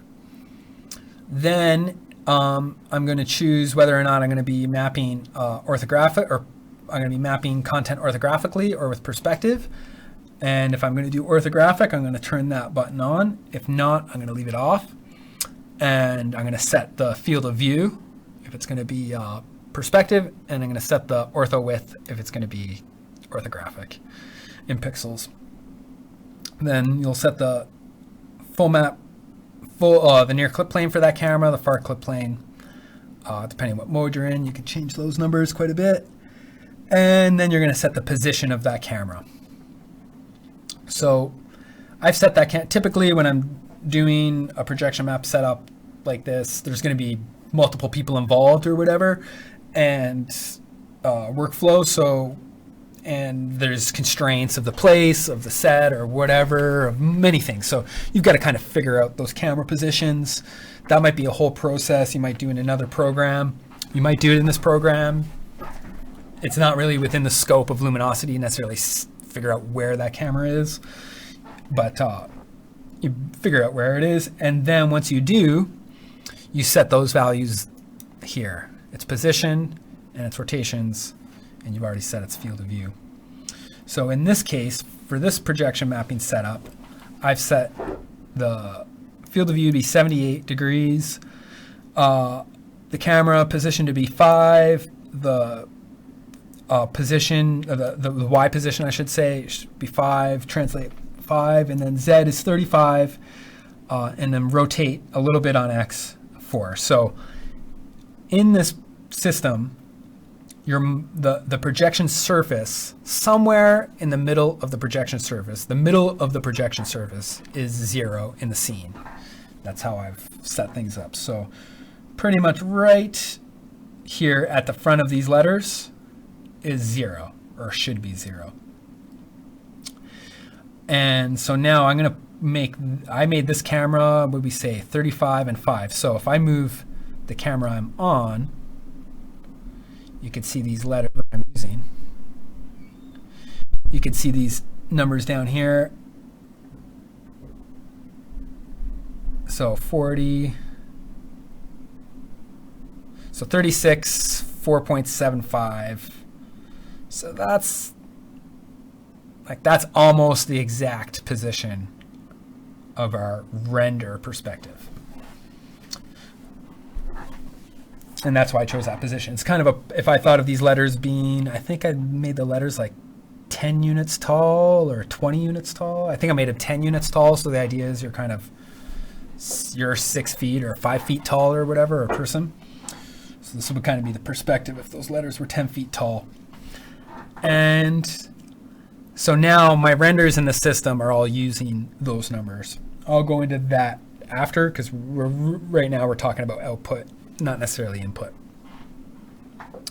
So these numbers have set up some renders in the system to use those values. Now, in this case, this is a 2 projector setup. So I figured it was only going to take 2 projectors to cover the surface. And so I only really need 1 computer. If I wanted more than 1 computer, I would type in 4 there. Actually, I'm going to do that because I don't care. I might reload the project if I break something. So I'm going to type in 4. So just in case we have more servers. So now I got 4 servers here. And now this server could have like 3 GPUs if I had 3 GPUs. So now I've got 3 GPUs, and now each GPU might have 4 outputs. And this whole deal might need a little bit further stuff to go on, but for simplicity, I'm going to go back to just what we were actually working on. There we go. So now we're back down to 1 server, 1 GPU, 2 outputs. Our render resolution is 1920 by 1080. Our full map resolution is 1920 by 1080.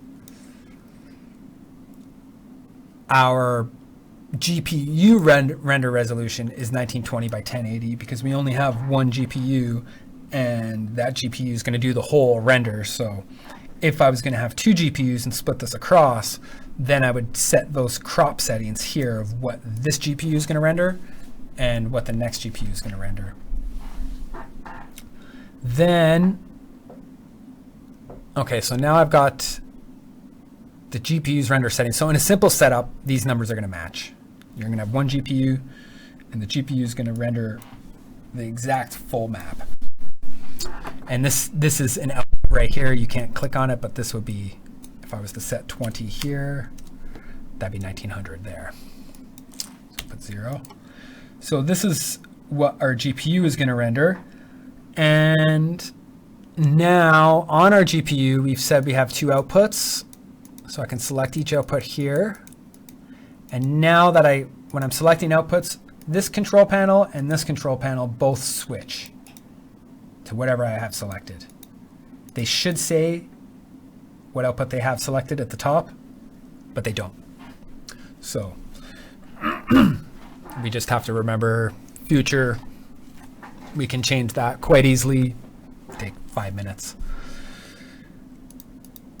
So now I'm changing outputs. So when I change settings here, you'll see settings change when I change outputs. But one of the things I was going to say about that is I'm setting my output resolution here. So this is the actual resolution of the display connected to the output on the video card, and of the resolution of the container. We don't use more than one container to output because we only want one window when we're rendering live.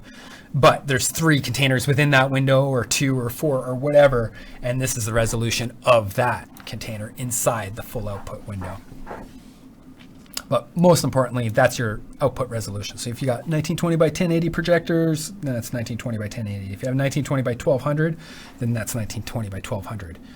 Completely separate from your GPU resolution, which can be completely separate from your full map resolution. This can be a portion of this, and this can be a portion of this. Okay, so next, so we've got 2 outputs set up. Each output's 1920 by 1080. We're going to choose to map these with 3D mapping. There's 2D mapping as well. It's super rudimentary. There's an internal warper.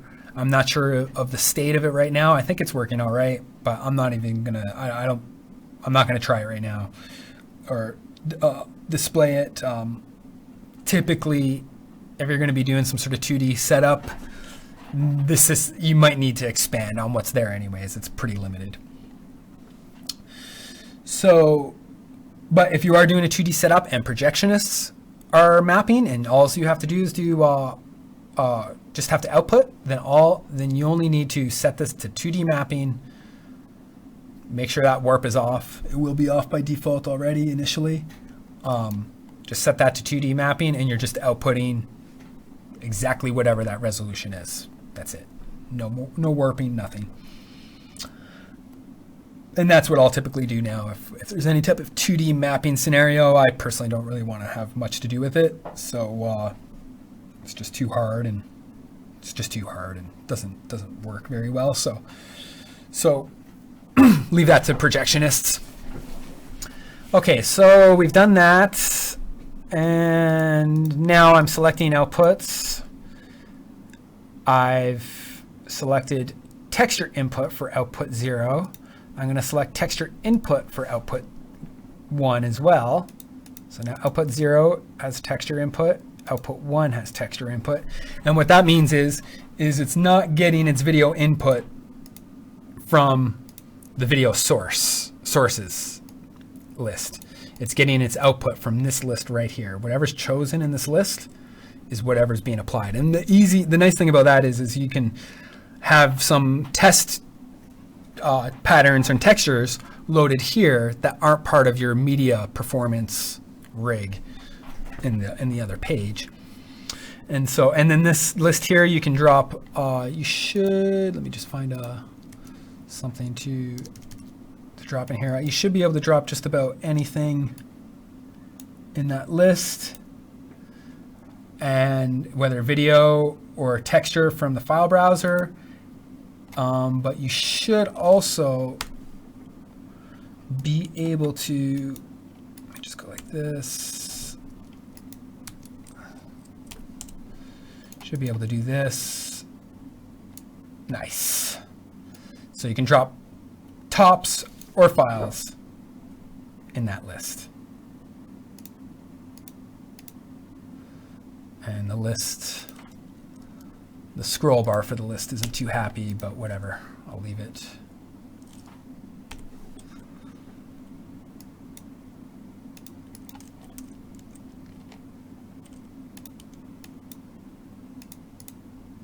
Yeah. Okay, so now, so you can select a texture there, and you can test if your mapping's good or not or whatever.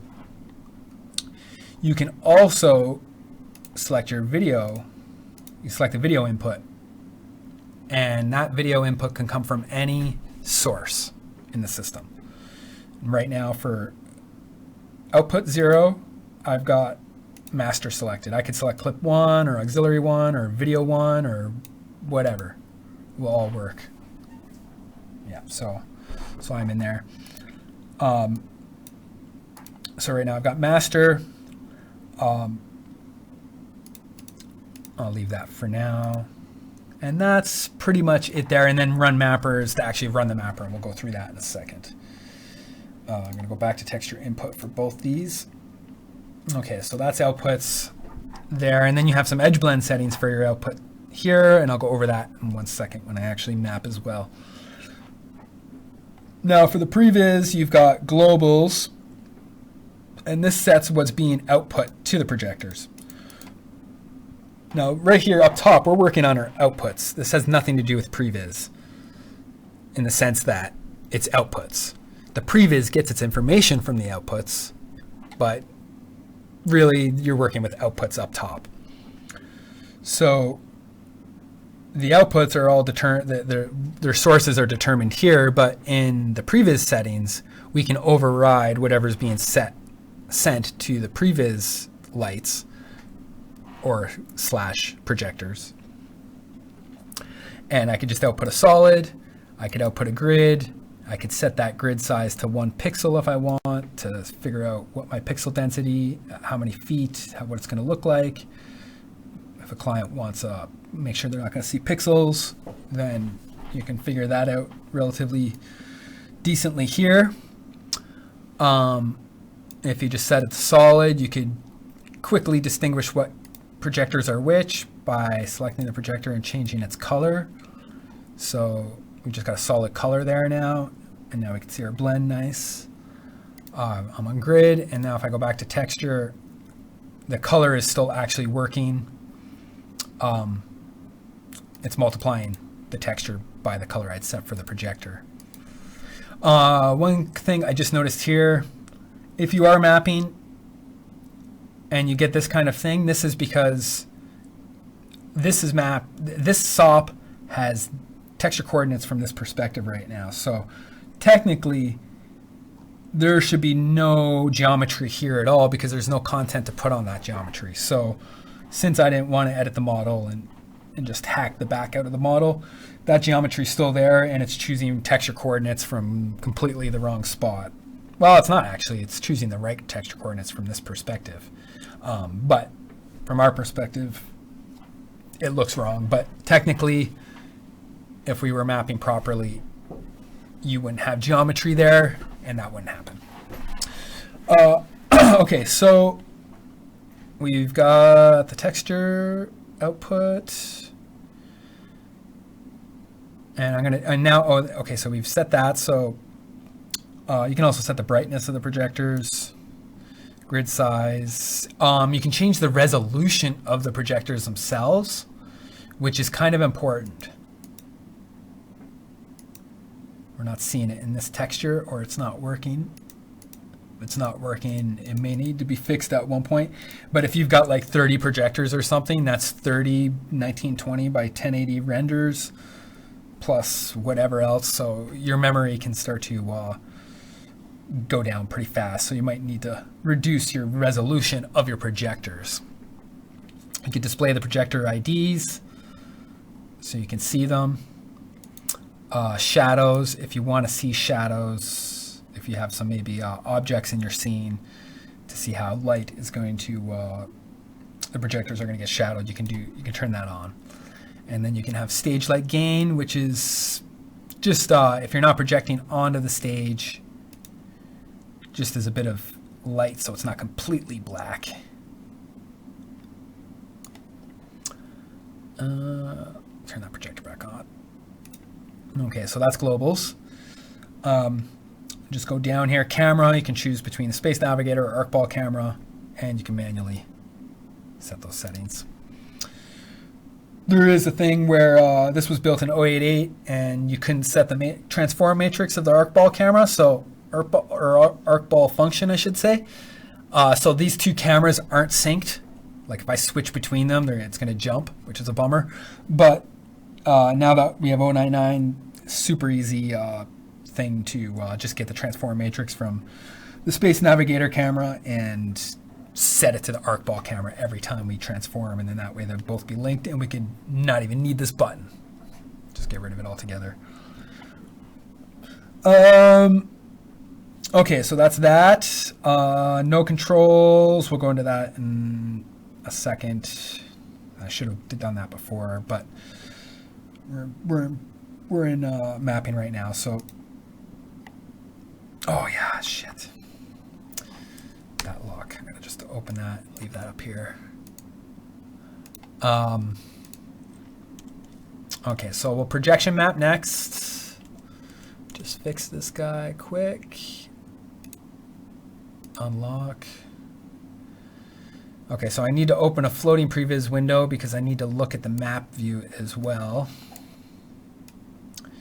And I'm going to leave this window in here even though it's small so you could see it. Usually I would keep this second window on another screen. And I got to change this. So this is our actual texture output we're looking at here, right here. And now I'm just going to leave that to the side for a minute. Okay, so we've got projectors, output 0, and we have our previs window right here. Make this a little smaller. I'm going to run mapper. So now we're running cam snapper through the projector onto the surface. And oh, I kind of skipped a couple steps here. You have to place your camera. You have to place your projector. So you've got your throw of your projector, you've got your position of your projector, and you've got your look at position of your projector. And I've placed these two projectors at these locations relative to the center of the surface to map onto. And I typically, all these values are typically feet. Most of the jobs, all the drawings and everybody's working in feet, so these values are all in feet. You could just say these values are meters. You could just be like, oh, that's meters, and that will be fine. The only problem with that is these projectors in relation to whatever other objects you have in your scene, if you have some staging or chairs or desks or whatever, are going to be huge. So you just would either ignore them and not care, or you can edit them easily enough for people working in non-US areas. So yeah, so okay, so now if I'm going to map, typically what I would do is if I'm going to map a show like this, I would do all this beforehand. I'd have this all mapped and blended beforehand, and then I would I would set up all these projectors beforehand. I'd set up all these values. It would all be mapped perfectly, or as perfectly as possible. And I would see all these values here. You can't edit these. These are all the outcome of this. And then I would hit Save Projector Info. And then in the project directory, or above the project in the Luminosity directory, you'll get this text file that you can give to a projectionist. That will be all your projectors' positions in feet and their lens shifts as well. And the lens shifts are full lens shifts. They don't take into account like rotating the the projector, but the projectionist could typically figure that out. And you have to have the projector pointed at that much of an angle. We'll sort that out. But the position is quite important, and that's the position from the center of the tip of the lens. And then, so yeah, you can have a nice big list and put that right into a Excel spreadsheet or Google Sheets or whatever, and nice and easy and just done. So that's all, and then you would have it all set up. And then if you do that way, you still, and they place the projectors, if they place the projectors relatively close to what you intended or what you specified, and you then output out of your projectors like that original texture like I was outputting a minute ago, and you just move the projectors so that texture fits properly as closely as possible, you're like 90% there. It takes like 5 minutes per projector to snap it, cam snap it. The blends are done. In a perfect world, you'd be done. Usually the surface is not perfect, so you would have to go back and get some warping in there, or get some start modifying the points of the model or whatever. But for the most part, a huge part of your job is like done. Also, though, I haven't used the new cam snapper yet. I don't know the new, like I do know there's some new, has some new functions. So I don't know what those new functions are, or if it makes this one completely obsolete or not. But I have a feeling the idea of maybe possibly merging them might be a good idea, because this cam snapper is not the same one you get that Marcus built anymore. It is Marcus's, it's modified. But this one is different. It can communicate across between cam snappers, basically. So you could, this you don't have to do anything. You just run Luminosity, but this cam snapper will communicate with the ones on the other nodes. And that's the big thing. And then the other kind of big thing is this one can take thousands and thousands of points. So if you have like a 30,000 point model, it's not going to just freeze the whole system. It will just, it won't be as fast still. 2,000 points is no big deal for 5,000. But 30,000 might slow things down, but it still functions. But it doesn't have some of the new features, so I don't know. I'm sure I'll find out, or we'll hear about its limitations. So if you're going to map in here for test mapping, I'm not going to remap this whole thing because it will take, I don't want to take too much time. But basically, you select a point, same as usual, and the mouse has to stay in this view for the key commands to work, because you can't drag around the crosshair like you can in normal cam snapper, because you don't have a screen beside you. And you could maybe do some render pick deal to figure out where that is, but whatever, I didn't do that. So for now, all you do is you select the point, and you've got your arrow keys, and you can zoom in on your point, and then you can use the arrow keys to adjust your point. And you can use Control and Shift for coarse and coarser adjustments. It's kind of opposite than the sliders. I think I don't know if it was built into Cam Snapper originally, but whatever. It's Shift and Control for coarse and coarser. So you move your points and you calibrate your model. Maybe I would have this second projector. I'm kind of skimming through this. We'll probably go through a little bit more of a actual projection tutorial, but I do want to go through this a bit, because in case it's a little while, I want people to know at least the gist of this. Yeah, so you move your points around, you'd select the next one, zoom in, make sure the point's good.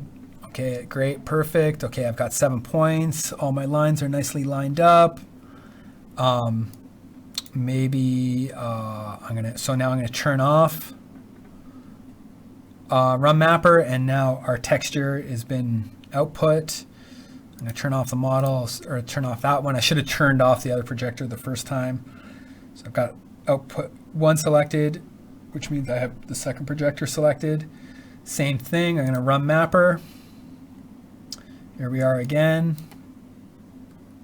So I've got these points selected. I'm going to select this one.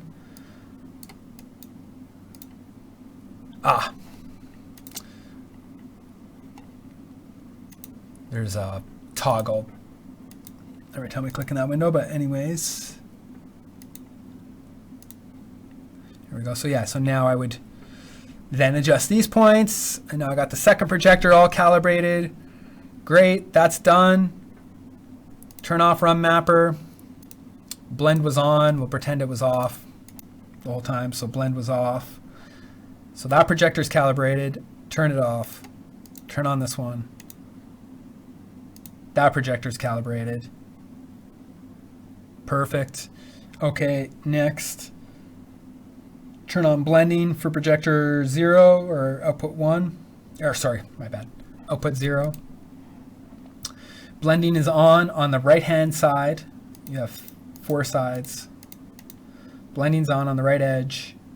I'm going to say display edge so I can see where my edge is.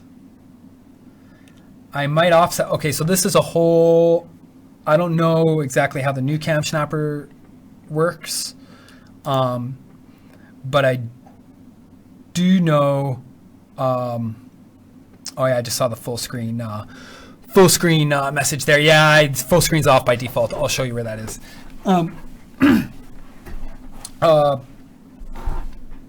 Okay, so yeah, this is a little bit different of a blending deal. The blending for 3D mapping is not on the output. The blending is on the input of the text. It's on the texture being applied to the model, not on the render of the model. The difference is that the blend on the render would be the output, and that's going to be in projection space.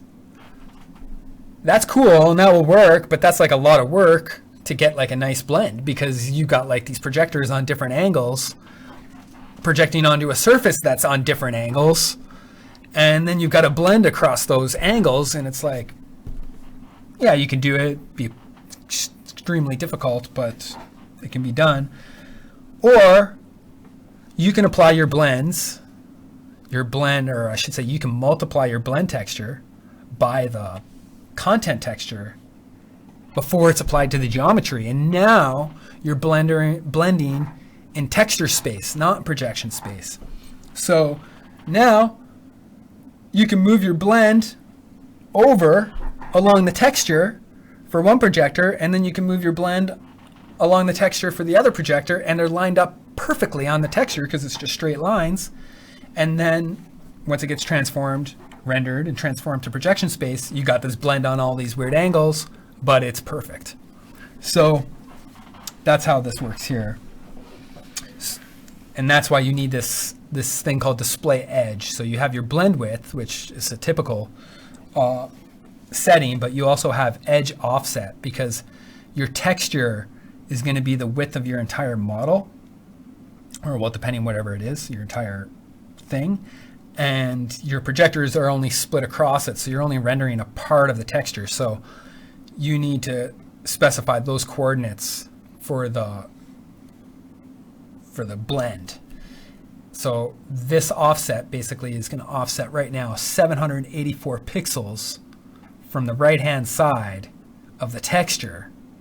So it's in the middle of the texture now. So when I turn on the other projector, I can line up its blend with it as well. These two values are going to be totally different per projector, or maybe close if things are kind of symmetrical, but they don't have to be the same.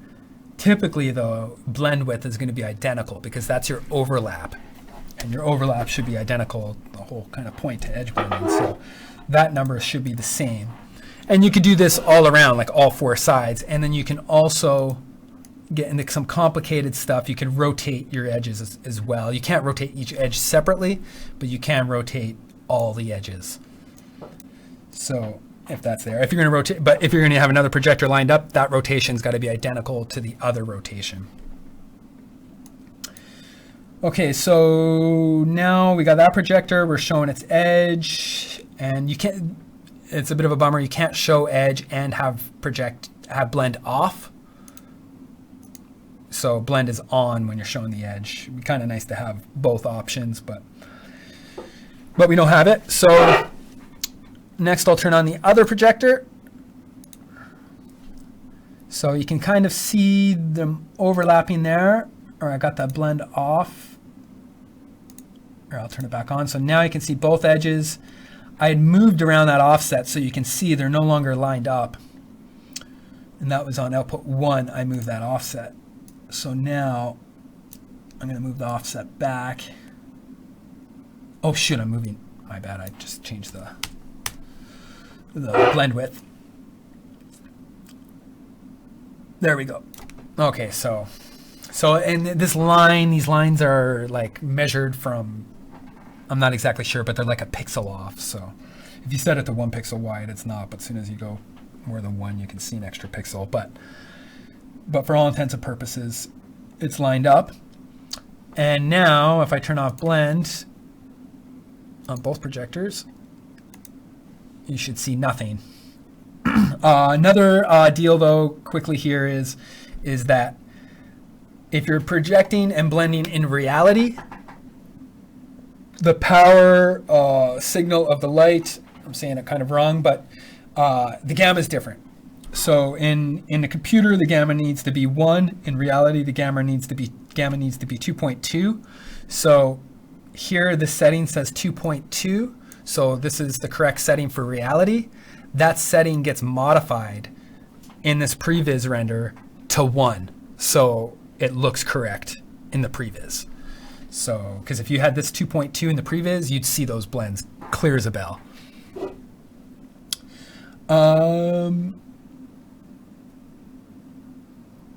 Okay, I think that's just about it for that. I just want to take a 2-minute break and then come back and go and delve into the inside for maybe 20 minutes, and then maybe do some questions for half an hour or so. Great, I'll be back in 3 minutes.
All right, I'm back, everybody. Okay, so we've gone over most of everything on the surface.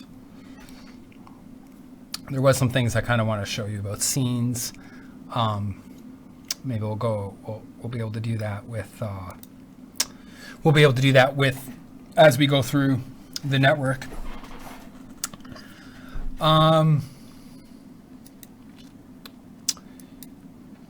Okay, so to start, typically what I'll do when I'm trying to troubleshoot something or I want to know where something is, sorry, I just got distracted. I got to keep the text out of my view so I don't look, or the chat view, I should say. Okay. Okay, so typically what I'll do is when I'm looking for something or I'm trying to troubleshoot something or I want to edit something in the network, most of the time I'll just hit I'll just hover above a gadget. Hopefully it's going to be, I'm kind of going to where I want to get to. Let's say if I want to edit this Fract plugin. So I would basically hit F10 on top of any gadget in that plugin. And I think I hit it twice there by accident. And so now I'm inside that slider, and I know the slider is inside of a control panel, and I know the control panel is beside a plugin. So I haven't talked about that much yet, but now we're talking about that. So I would go up to just above that control panel, and now I know that I'm looking at Fract. Well, I can see it, but I got there just by hitting F10 and going up a couple levels, and now I'm beside that plugin. And if I want, I can edit that plugin. Now, a plugin's got a whole system. I have to decide whether or not to talk about plugins heavily right now, or if we want to talk about the whole framework. Okay, so I'm just going to talk about briefly getting into the network, and then I'm going to go full deep into the network. So just to be a little more systematic about what we're talking about. Okay, so to get inside of anywhere, so this could be good for troubleshooting. This is just a good troubleshooting tip, or I want to change something, hit F10 on a gadget and go up a couple levels and find what you're looking for. If something's not working, you should be seeing something, hit F10.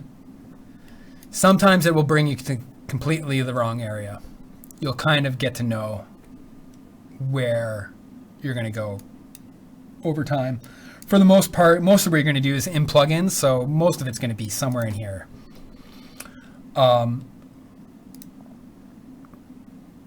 Yeah, so okay, I'm just going to start from the top down, because if I start talking about plugins, then you won't necessarily have a concept of a few of the other things within the patch. So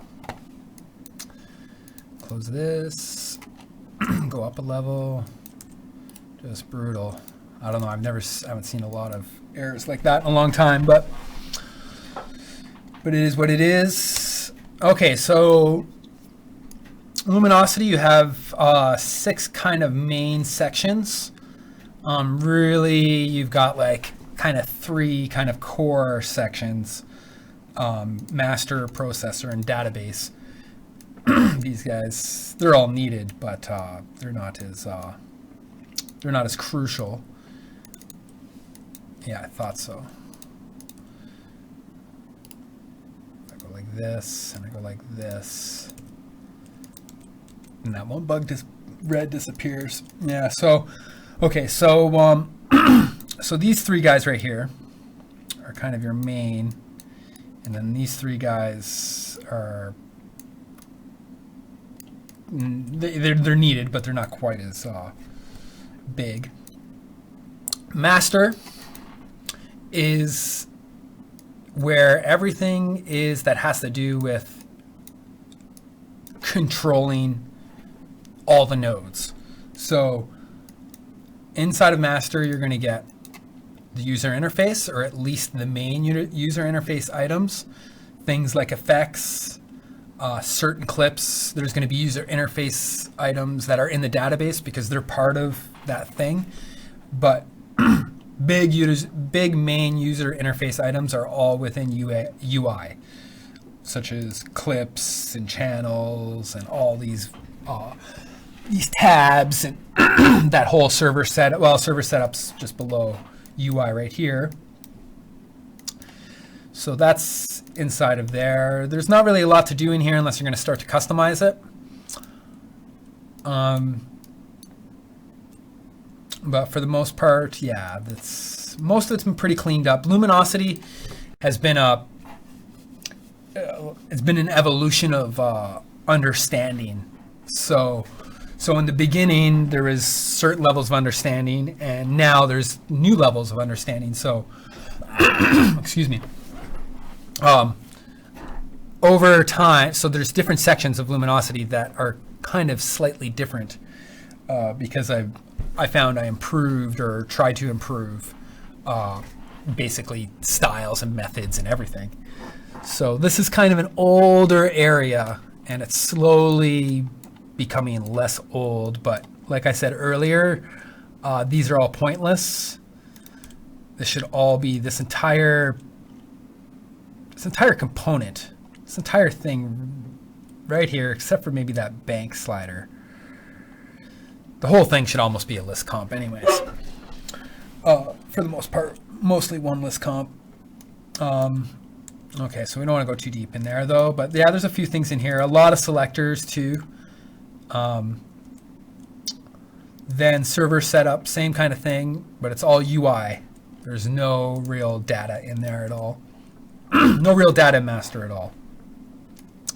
Little UV editor, I didn't really talk about that, but there's a UV editor in server setup. It's kind of limited right now, and it does work, but it doesn't really do too much at the moment or provide much of a service or use. 2 nodes, this is kind of a huge one. This is where all data gets funneled through to go to all the nodes, whether it's some sort of networking type of data or shared memory style data. So that all gets funneled through here. There's a little bit of logic. Mostly everything's going through these UDT, this UDT top now, or sorry, DAT, or yeah, mostly this one. There's this whole kind of paradigm of pickling functions and objects and then sending them over the network to other instances, and then evaluating those objects on the other side. So you can just send Python stuff without having the function on the other side necessarily. But it needs to be improved, and it needs to be updated at one point because UDT is now no longer being maintained, which is a bummer. So we got to move it to TCP/IP, and I started to do that, but it required some different terminator stuff, and it wasn't working right away, and I didn't want to spend that much time at that time dealing with that, so I didn't. So it's still got to be done at one point. It does work as it is right now, but UDT should be replaced. Most of these are just functions going back to UDT now, but there might be still some, or not might be, there is still some direct kind of outs. And a lot of these switch automatically depending which mode you're in. I haven't talked about any of that yet. I kind of should. I'll just talk about it quickly. You've got 4 modes. You've got internal, local, remote, and pro mode. Internal means all processing is happening within this patch, or within this instance, I should say, within this process of TouchDesigner. Local, well, actually, that's actually not even 100% correct, because those settings correspond and are linked to preview node. So first we have to talk about nodes, and I'm kind of going off track here, but we kind of have to. So because I forgot to talk about it before.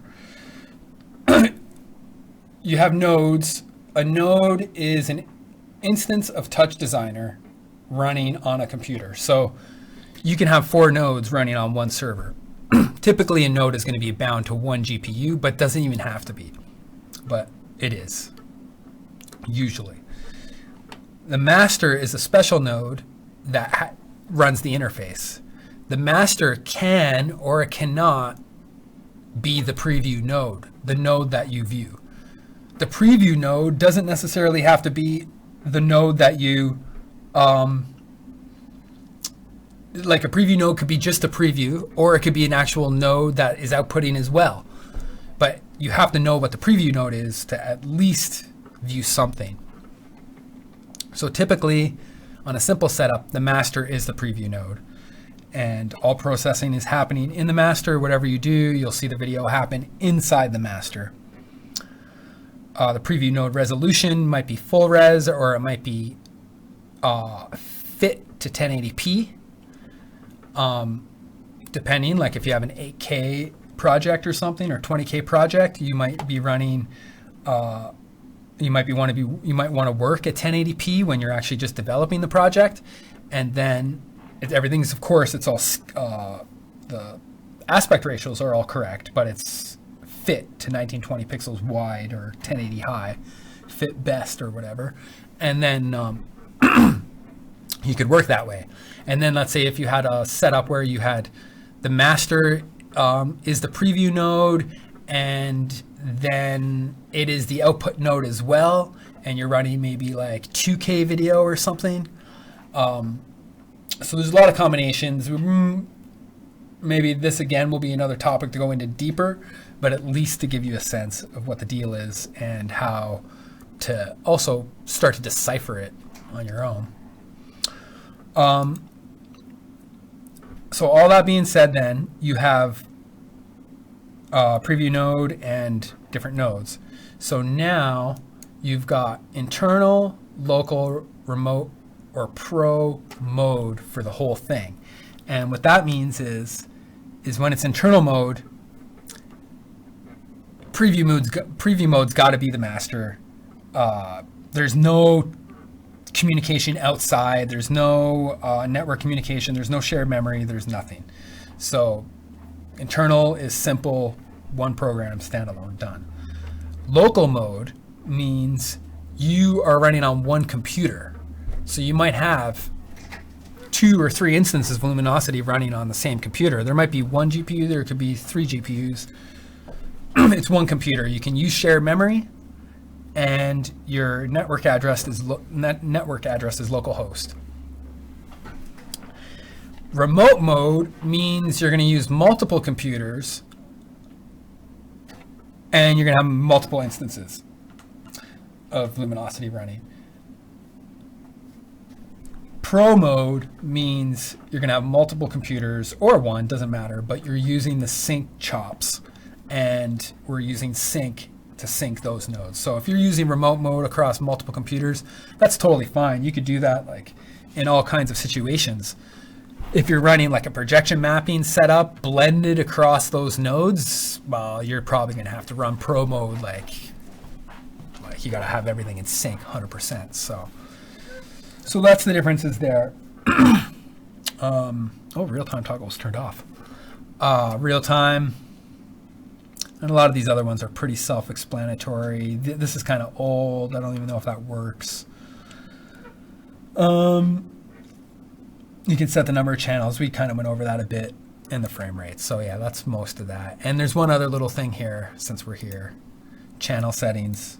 You can also find channel settings here. This is kind of important to everything. This sets the resolution of the channel and whether audio is on or off. So if full map, if this button is on, this is an exclusive button. Slightly confusing, probably should be a better UI, but until then, these 2 buttons are an exclusive button. So full map res on means this channel's resolution is this. Source res means this channel's resolution is this. That off, no buttons on, means this channel's resolution is custom, 1920 by 1080. That's for every channel. So this is probably a lot clearer to understand if this button simply grayed this out and made it non-active, deactivated these fields. And then audio on and off simply enables and disables audio. A lot of shows or whatever of our work doesn't have audio, so typically these will be off. You also have this link button on a channel, so I don't know if this is getting too loud, but now you can link the audio, the opacity with the volume. And then you have an output volume.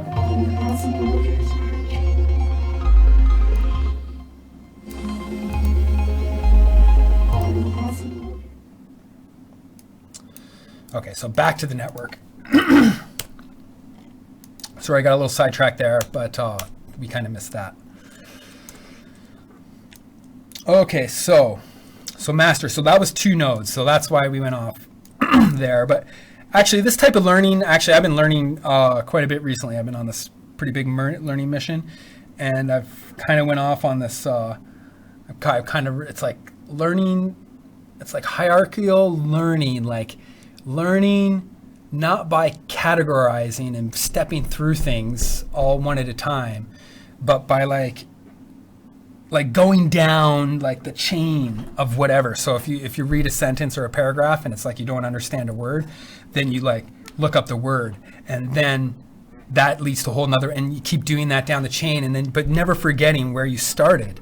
So going back up the chain to where you were initially, where you went off, and continuing. And it actually works quite well, and I found you could ingest quite a bit of information quickly.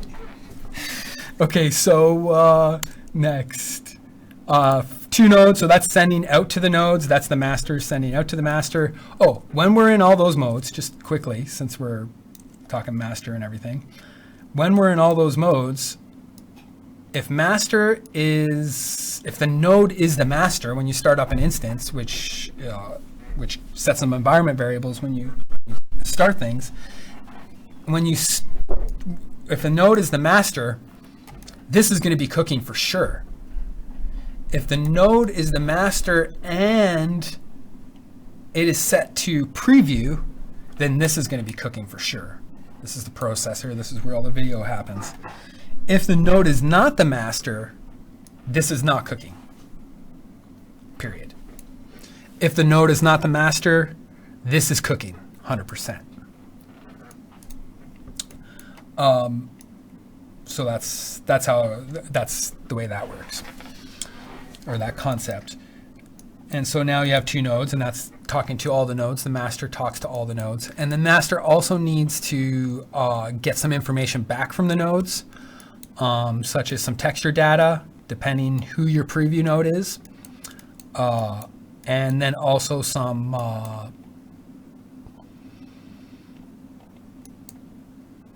some preview node stuff there, and then this guy here, this is all nodes in. This is kind of a manual deal right now.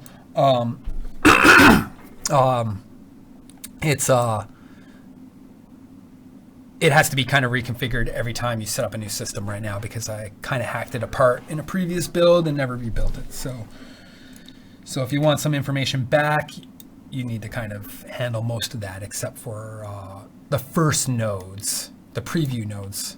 You get that information automatically. Okay, so that's that. Then I'm going to just put this up here for now. And then processor, you've got command processor, which is the complement to 2 nodes. This receives all the information from 2 nodes, which was in master back here. And now you've got this used to be called from nodes, but I started coming up with this concept of the central command processor that doesn't matter if you're master or a node, a slave node. And this is really how things, well, I don't know, I can't say should be, but there's a whole discussion about centralized commands, but that could take place. But anyways, so this is where most of that information comes in. Some of it has to get split out for various reasons, and some of it comes in different ways for various reasons. Then here's another, this is a pretty core part. This is video routing. So this whole channel rig we see here, this is basically happening here. The actual, here, let me go back for a second. The actual processing of that. Let me run a couple.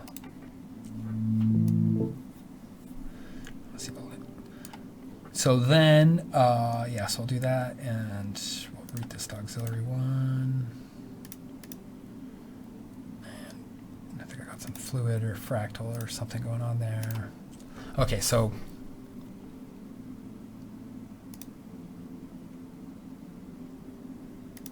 there we go. So I'm going to do this. That's the one I really wanted.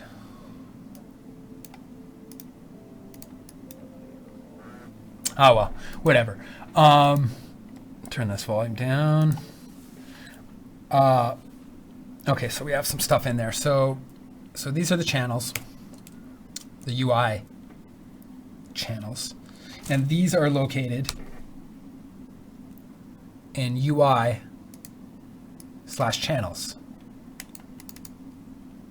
So you've got clip, auxiliary, and master channels. Mostly you don't want to be touching these. This is dangerous zones to be messing with.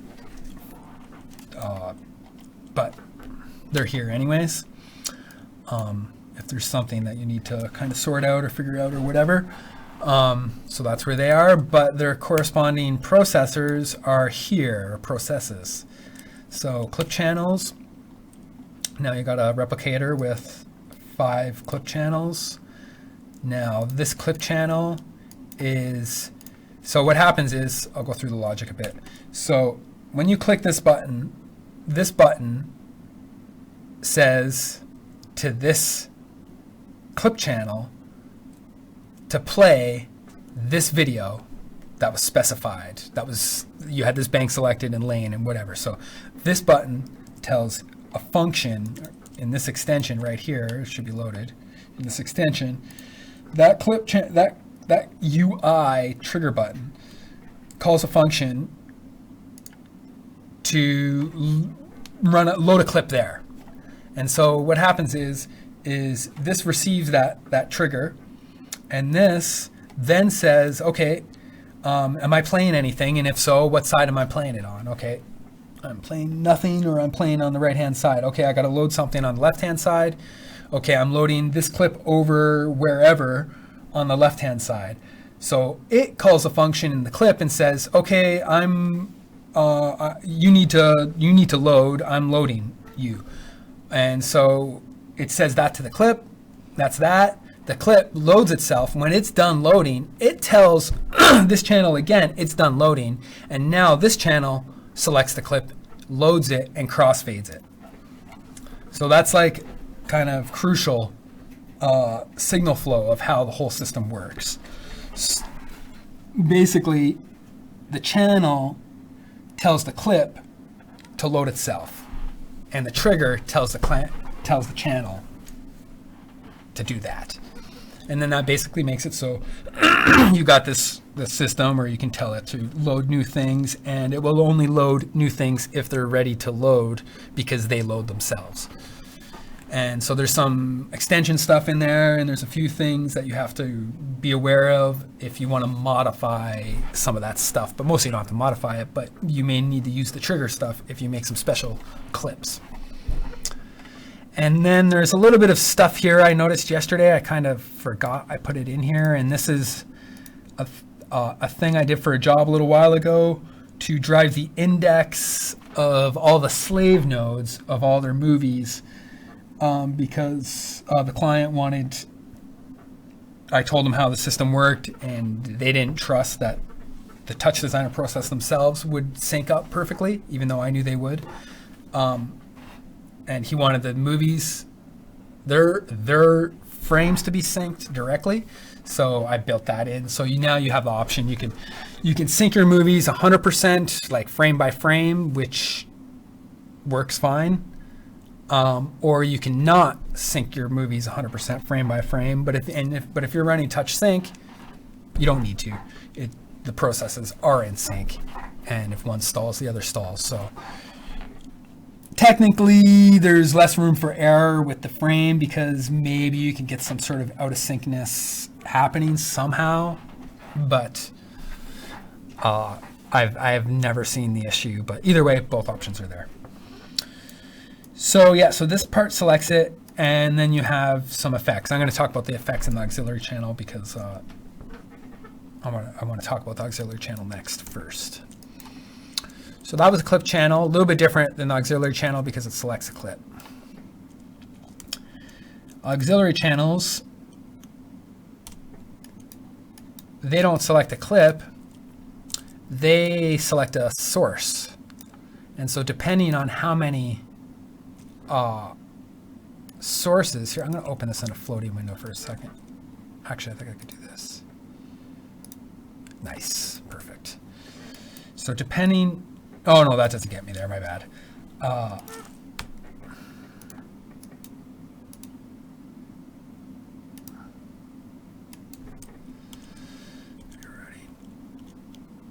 Okay, here we go. So we're looking at auxiliary channel 0, which on the interface shows us auxiliary channel 1. So there's their differentiation between labeling and names within TouchDesigner all usually start at index 0, while labels start at index 1, mostly. I try to be really consistent as much as possible about naming. I'm quite particular about naming conventions. So you'll notice in Luminosity, almost everything is lower camel case for operators, unless it's a big operator like a QPlayer or something. All storage is all caps with underscores if it's global storage. If it's local storage for a component, it's upper camel case. And if it's local storage within an operator itself, like in a DAT, like you're going to just like store within itself, then it's lower camel case. So for myself, easily I can tell what's a path or what's storage or whatever, or at least I know for paths that things start with, like I know the name and I know that it starts with a lowercase. That's been my own convention. I've kind of steered clear or veered off the Python underscore, lowercase and underscores, and now I'm starting to adapt because that's standard Python convention. So I'm starting to adapt to that within Python. Okay, so we're in auxiliary channel 0, and we've got one thing routed to auxiliary channel 0. And so in essence, channels are mixers. So we've got clip channel 1 routed to auxiliary channel 0, and now I'm getting confused between the interface and internally. I'm gonna stick to interface now. Yeah, I'll stick to interface. So auxiliary channel 1, I'm going to route that to. So the replicator just made a new select. It should be the right path. It is. It's got an expression that shouldn't be there. That should be a hard-coded path. And a script should be doing that, but whatever, it's an expression. And nothing's playing on that channel. Now there is. And you can see it's playing because it was selected. And now if I turn down the level. Now here's another thing too. To save resources and save speed, this level, like I didn't want this level to be turning down the level of a top. Like, why would I want to turn down the level of a top and insert a new top in the chain when there's already somewhere in that chain, I just have to change the value of a number. So this whole system of sends and everything, the complication gets a little further, but the performance gets a lot better by, now I've got some bad performance going on here. I'm running like 3 fluid sims and this capture, and I got 3 windows open, so it's not the best what I'm doing, but this does save a lot of resources by having this whole convention. So basically, whenever you route something to something, it's not only are you routing the video, but you're routing its levels and its attributes. So it's blend mode and it's sorry, wrong channel.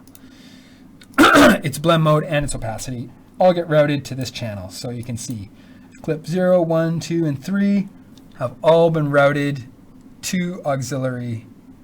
I'm going to stick to the inside convention now. 0, channel 0.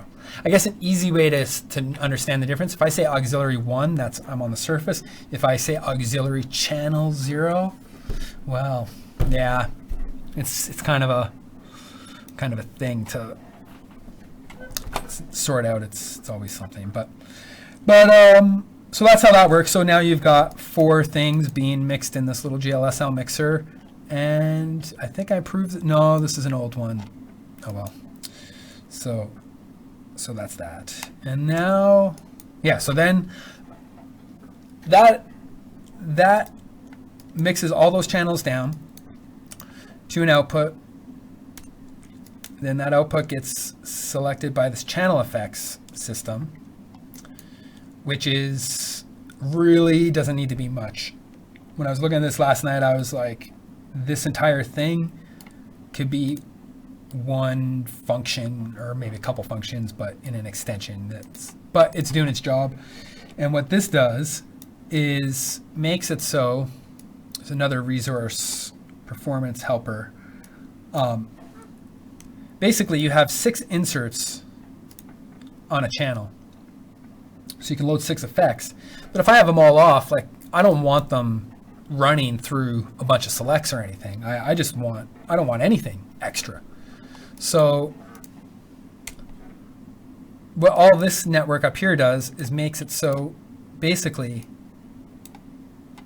all the selects only select what is needed.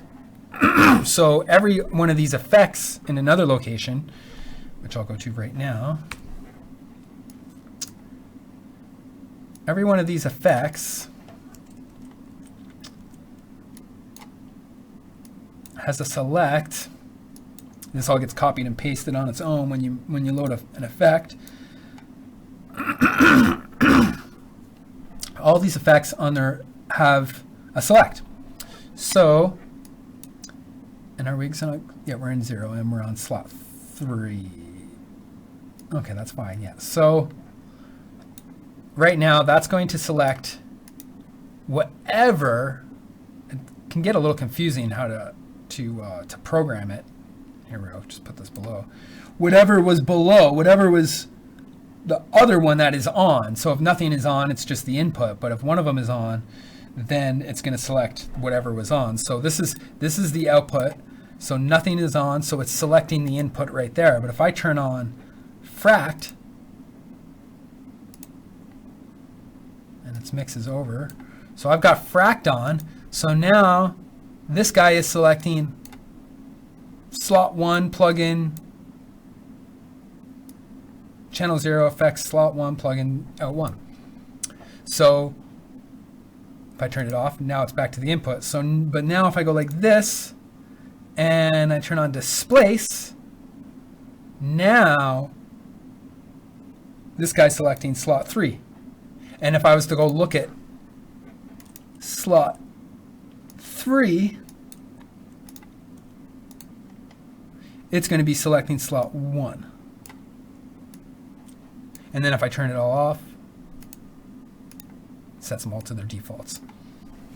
So it's like dynamic, hard-coded, or dynamic, whatever. It turns things off and on that don't need to be on, unless you want them on.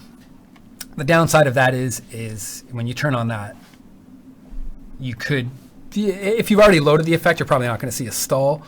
but it's going to be a hard snap. And if that level is in the wrong spot, and there's an activation situation also that happens when you turn off and on that button in the plugin itself. So if your plugin is of a type that cooks when it's not being selected, then you should use this activation function in the extension to turn off and on those components, so that plugin is not just cooking randomly on its own when it's not being selected, if you don't want it, like unless you want it to be for whatever reason.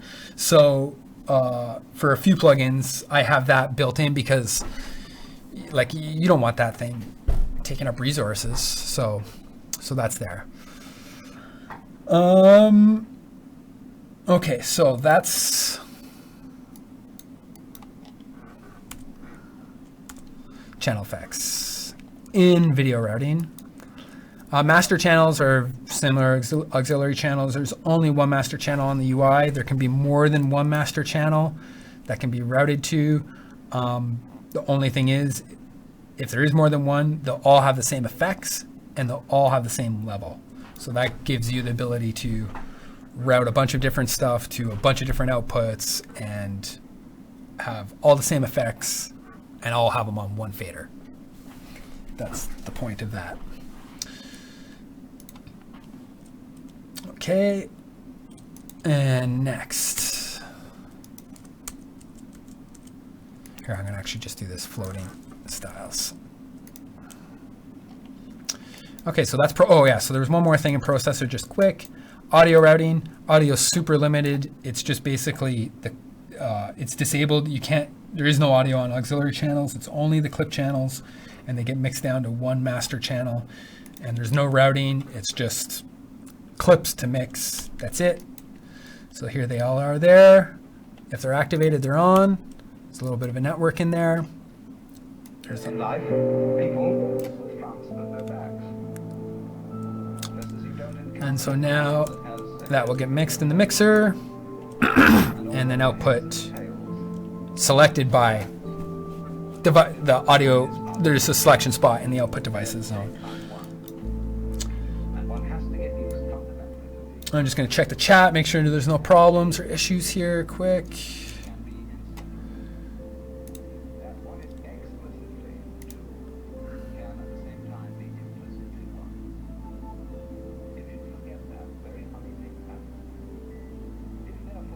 Okay, so I'll get that output going since there's a question there.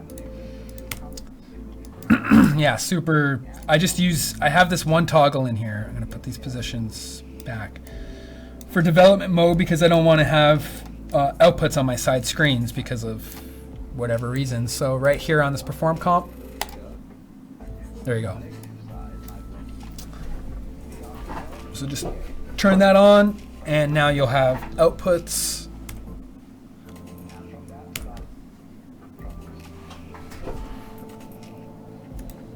Yeah, okay, I'm gonna go back into this perform, well, since we're kind of here on outputs. So we've gone through master, we've gone through processor.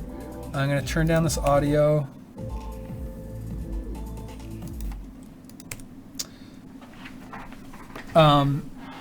Okay, so we'll just go over outputs right now because it's kind of important.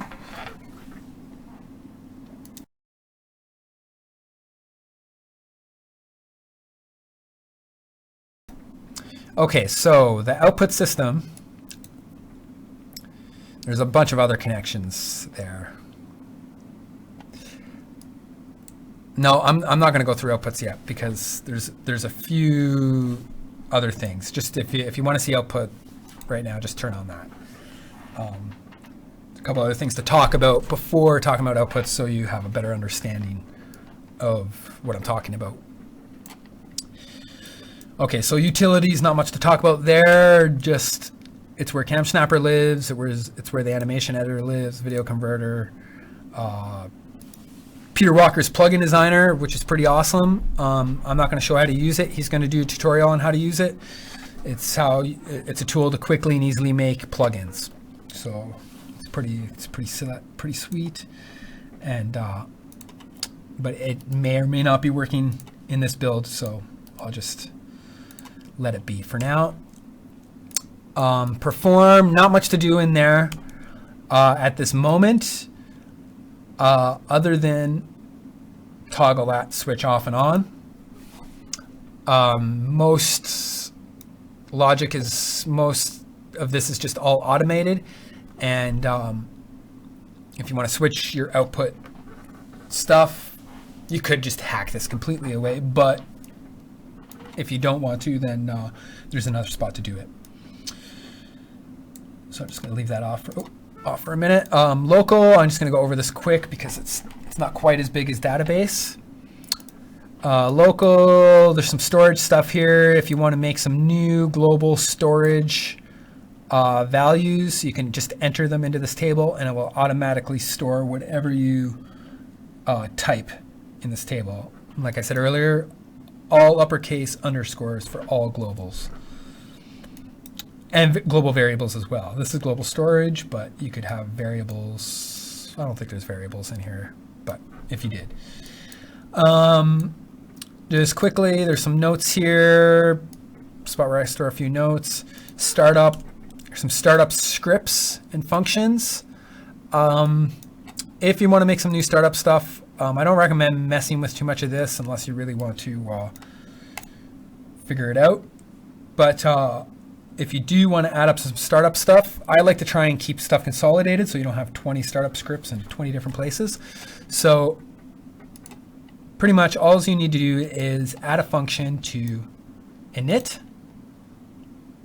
and then add a call to your function in the init function in the init module. So just add a function here, define my start function, whatever, pass, and then call it here, my start function, and then it will call 3 frames, I think, after startup. It's important, the timing of this. I noticed this order should be like this, but either way, this gets called 3 frames, which is important because it gets a frame after it finds out what node it is. So this order of operations is kind of important. And I put this guy in recently because I'm still getting this not switching before going in before loading deal when in perform mode. So so it has to flick in and out of perform mode afterwards, which is a bummer because really you don't want to exit perform mode ever for a performance. So if we could get this sorted with derivatives, this would be nice. There's a few other scripts here. You don't really have to do too much there. This gets loaded, a preferences file on your hard drive in the Luminosity folder in assets. If you're running multiple nodes, this should be moved to like a C drive, one that doesn't change, because when you load multiple nodes, they all get loaded off the drive of the master. So there's no copies of project files across nodes. There's one project file on the master and that's it. You might want to back it up, of course, but so preferences, if you want different preferences per computer, they need to be not in the project folder. But for now, they're there until they would need to be. And that won't get updated, doesn't get updated on startup unless you pulse it yourself. It only gets updated on startup, I should say. Okay, load clips, don't really need to do much here. It's some functionality and scripts to load clips, and it's more than just a function because you have to make thumbnails and stuff. And scripts, there's not a lot of scripts left, but there's a couple and they kind of need to be there for whatever reason, so they're still there. Modules, this is all module, not all modules, because some modules are local to their components, but the main ones are here. I noticed these two, these are pretty much garbage, I think. I'm gonna delete them on the next build or update. These are some functions. They're used in a lot of places, bunch of useful functions in there. The left-hand side, it kind of goes from older to newer, from left to right. And you can also see from the naming, I started changing my naming convention here. And so this clearly differentiates that these are not extensions and these are extensions. So these are modules that have a class that are inherited by somebody or imported or whatever. So that's why I like this new naming convention. Some of this still, it's there, and it is what it is. I won't go over, there's not too much to talk about in there right now, but there is one kind of handy feature here. Edit modules. Loads every module into Sublime. If you change your view, turn tabs off and sidebar on, then you can actually see their names and select them all and edit them all. I try to be as clean as I can be with conventions and code and clear. I don't know, I read from a Google supervisor once some lecture that he doesn't like comments because code, you should be able to read the code, and why would you need a comment if code is a language and it says what it's doing? So I have almost no comments in Luminosity. I'm sorry, there should still be some comments. I took his suggestion a little too far probably, but I'm starting to do a little bit more commenting now. But I do try to name my names very clearly and have long names so the names themselves say what they're doing. But so I think there should be a compromise. You should say what something's doing or maybe kind of clarify, but at the same time commenting every other line is kind of a waste of time. So those are all there. Modules, scripts, done that. Master comps, this is a new thing. When I first started building Luminosity, I did some tests, or not, I don't think I even did tests. I just decided I'm not using clones because clones can just be a nightmare if you get into a bad spot. So I didn't want any of the UI gadgets to be clones. But I recently decided to give clones another shot. So all, like, this is cloned everywhere now. All control panels are cloned. All preset controls are cloned. I think even this guy, this little radio button is cloned. Not these gadgets, not this, just the panel itself. And not plugin. Plugin's not cloned, but these three guys are. And there's pretty much zero for anybody to do in these, unless we want to change them and change what they do. But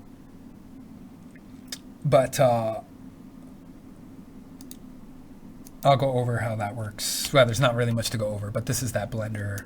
This is the mod deal, and these are all meant to be as efficient as possibly possible, or at least I could possibly do. So if you're not animating, if you're not modulating, if you're not setting a preset, nothing is being used, hopefully. One thing about presets, though, quick, is for performance. If you, okay, right now, or I have to make this floating. Right now, if I were to recall this preset for whatever this is, and let's say it was this table here, I don't think it is, or maybe it is, but whatever. If I was to recall this preset, I had to get the numbers. You have to get the numbers somehow out of Python into Touch. So I ended up doing a lot of tests and ended up being like it's not the best method, but it is the best method given the limitations and everything else. But it's the fastest method is to put all your numbers values in a DAT and then convert them. To use like an examine or a script chop, like everything else is slower. So, or at least was. So, but right now though, when you recall a preset, if nothing is disabled here in this column, this entire text gets replaced all at once. It's the fastest way to recall a preset. All you're doing is saying, whatever, you stored some text in your preset, and you stored that text, and you're going to recall it, and you're going to set .text equals whatever your text is. And then bam, one shot. So for control panels that have more than 10 parameters, it's significantly faster to have all these on.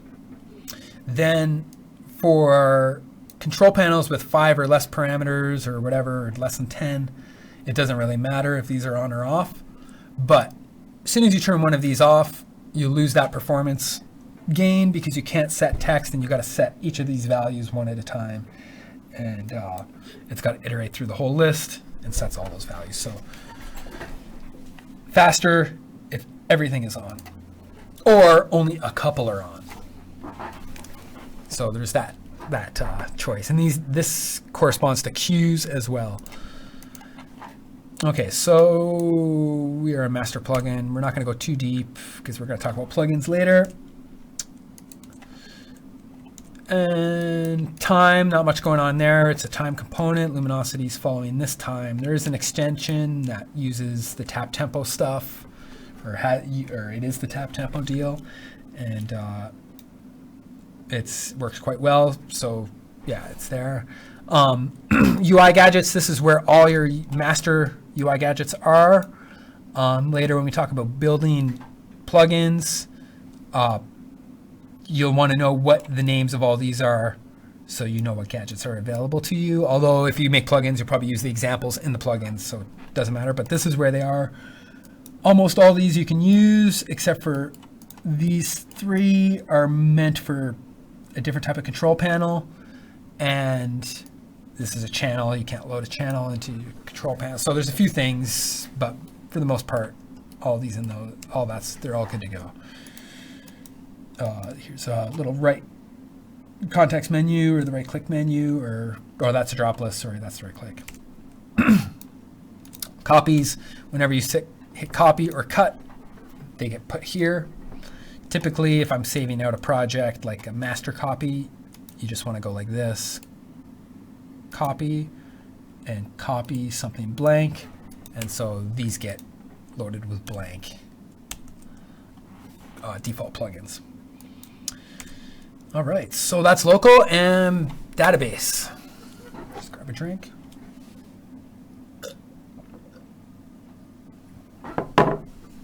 Okay, so this is pretty huge. Save outputs for the end. Devices.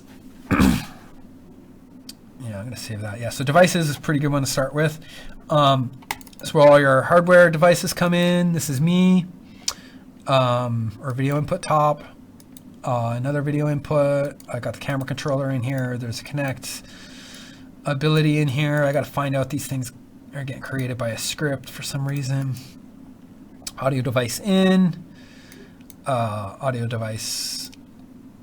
I have this labeled because I want to do some processing before the rest of the system selects the audio device in. So this is what you would select. There's an audio device out, little LTC to frames deal for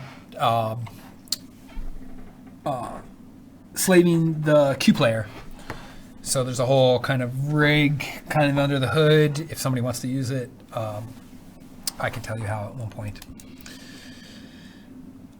Globals, this is where all globals get stored, including global mod sources, so those LFOs or those ramps we talked about earlier. So these are actual plugins with control panels. Sometimes you won't see them because I have this automatic hiding thing to help resources and not get frame drops when changing views. So if you can't see your controls, you can say display controls.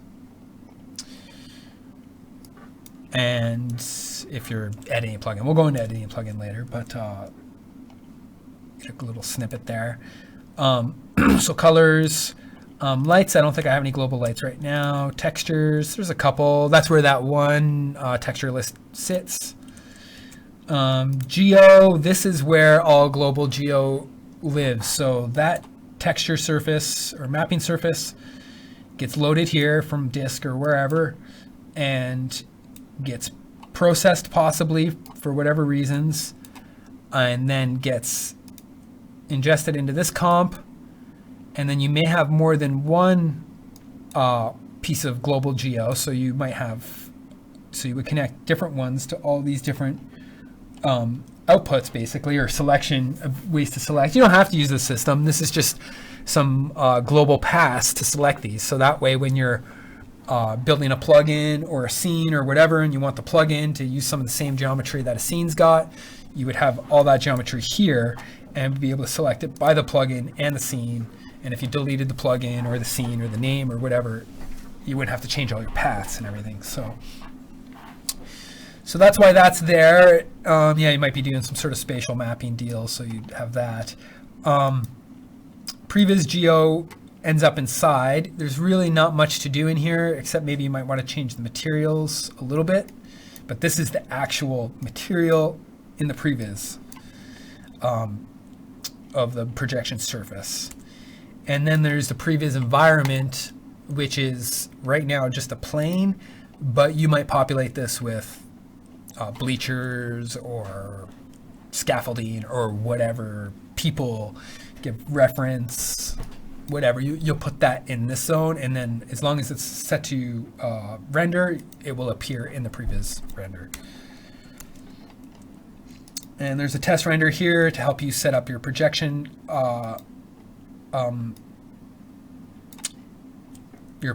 perspective when you're setting up your render texture, your full map render. And what I'll typically do is use this shader right here, and it will make wherever that shader is, it's a custom shader. So, oh no, it's not even a shader. It's just noise applied to faces, probably with a point stop. So yeah, I use this so I can differentiate clearly between faces and edges. And usually I save this out, and then I'll load it inside that right there.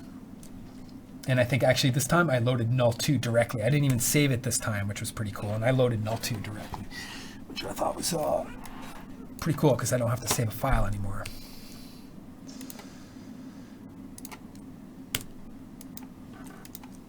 Okay. And so geo cameras, there is one global camera that's not being used, but it does have the proper setup. So when you change those settings, I should keep that window open. Sorry, I should do this.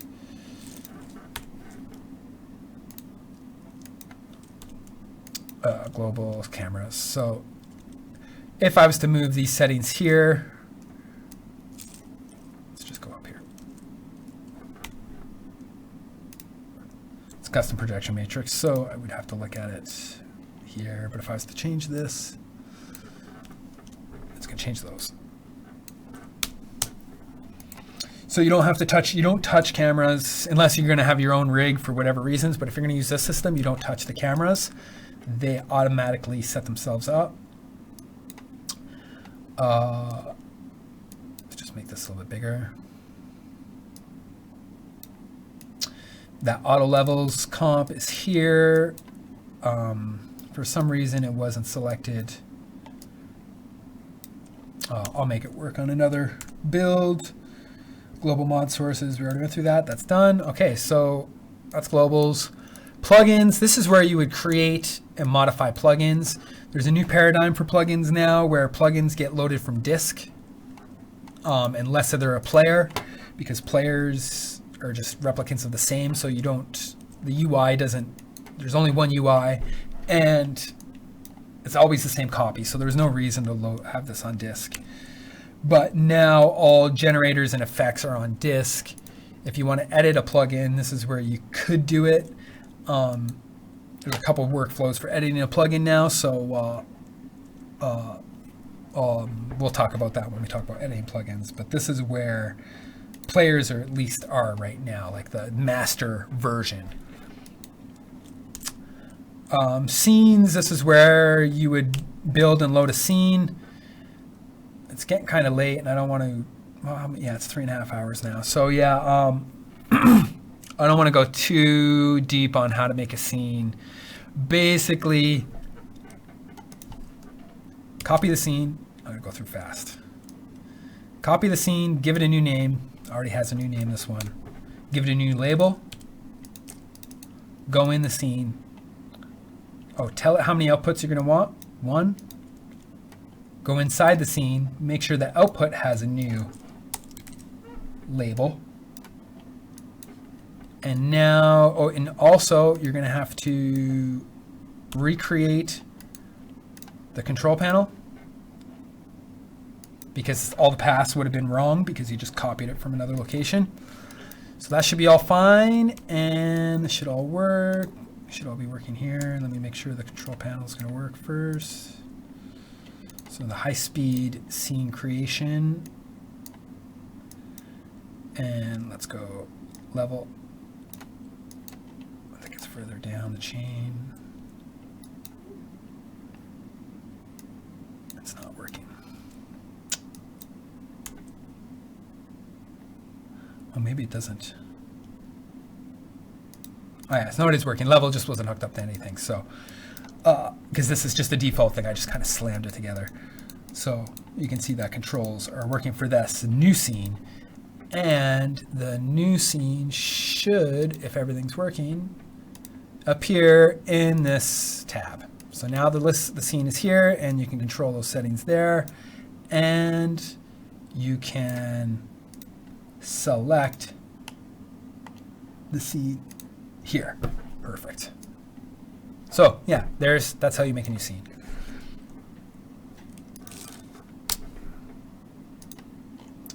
So that's scenes. I'm starting to go into high speed mode because I'm kind of getting tired. Server data. This is where all server data gets stored. For every server, you're going to have a comp and with the server, and for every GPU on the server, you're going to have a GPU, and for every output on the GPU, you're going to have an output, and for every output, you're going to have some geometry and some settings. This is where you would edit your output's geometry, right there.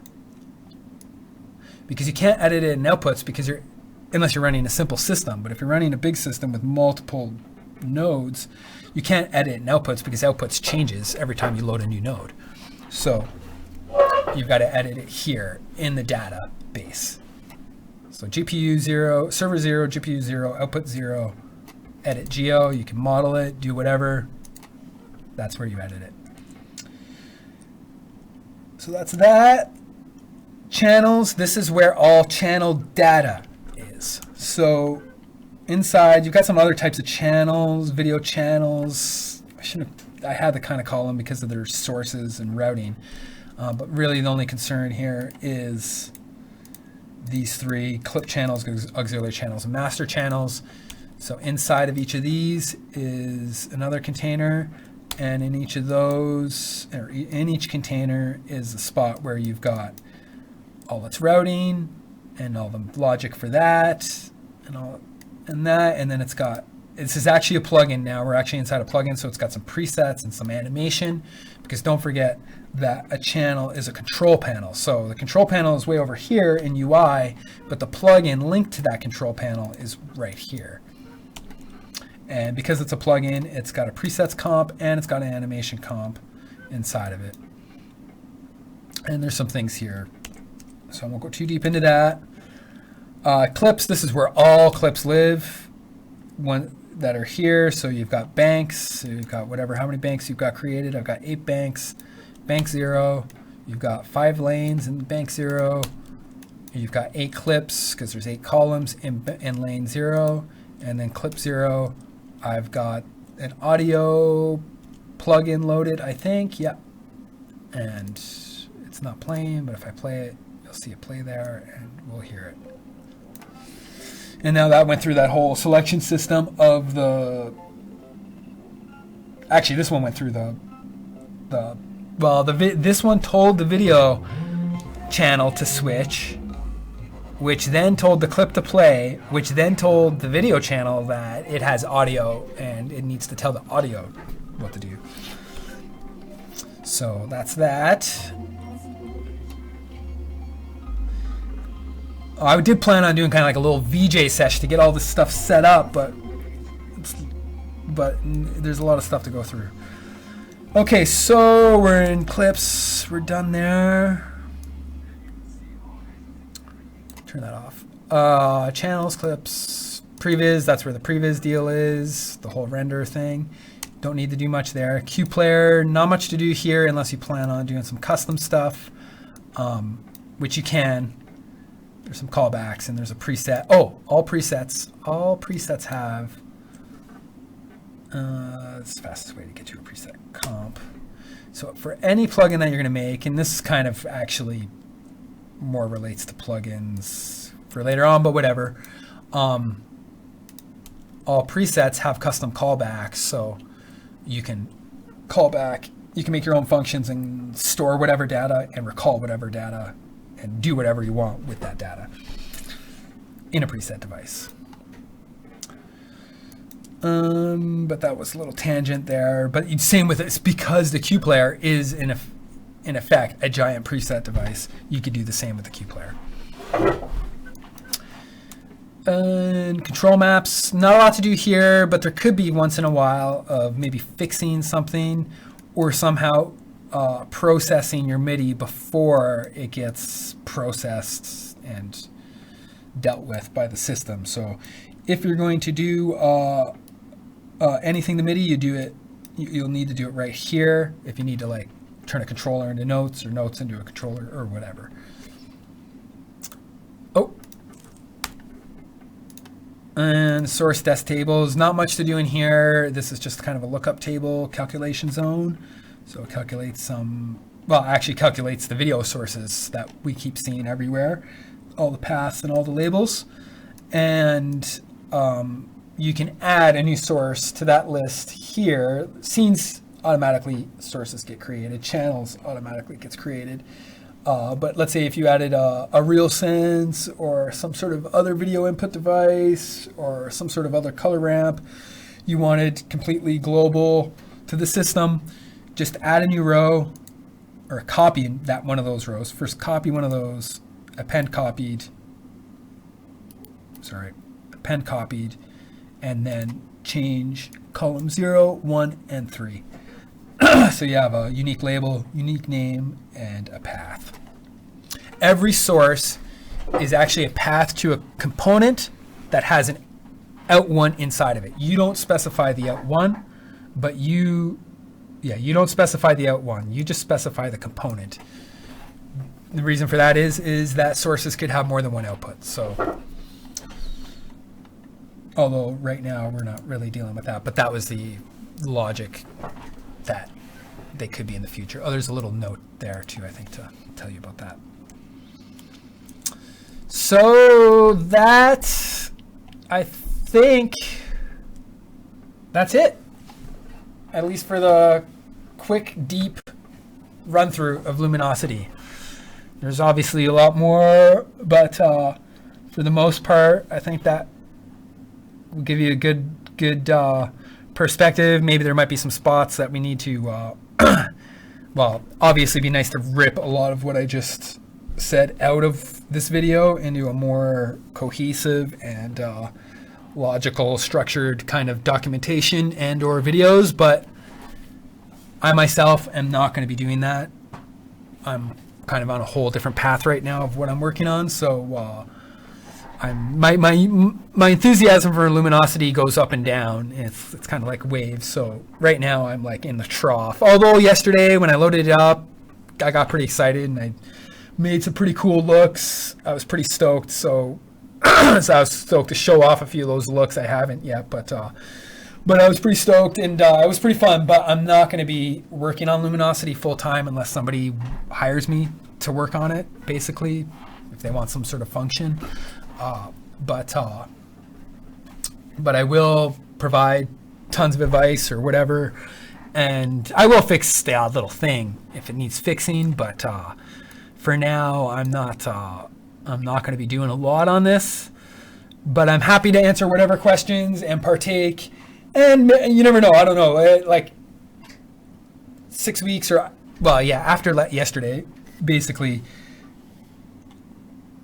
I'm really stoked to incorporate what I'm going to be what I am learning and what I'm going to be learning in the next few months into new systems, and there's going to be some crazy graphics. But for now, I just got to kind of let it all go and and then see what you guys build and see what can really happen. Because really, this has been barely used. It's been barely, like, I'm the only person who's used it. Peter Walker's used it a few times. Peter Systrom's used it a few times. Julie's used it. Hardin's used it a number of times. Max Chang might have used it once or twice. But not that much for other people using it. And if we can get a little community going where there's people using it regularly, then that makes me extremely stoked, because now all that time and effort that I put into it is not wasted. It's being used. So yeah, thanks everyone. And stick around for a little while and answer a few questions. If you guys have some questions you want to send through in the chat, if there's anybody left. And yeah, perfect. And if in the meantime, I'll probably just start tweaking some parameters.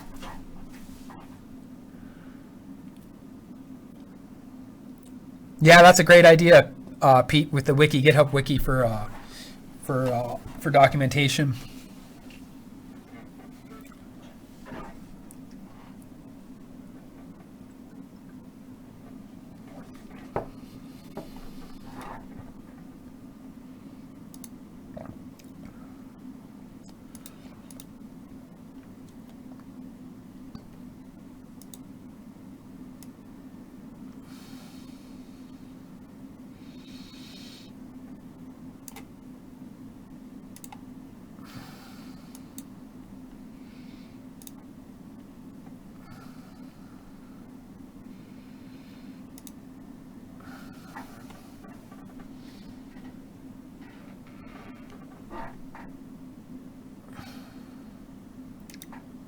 Awesome. That'd be great, Ted. Thanks.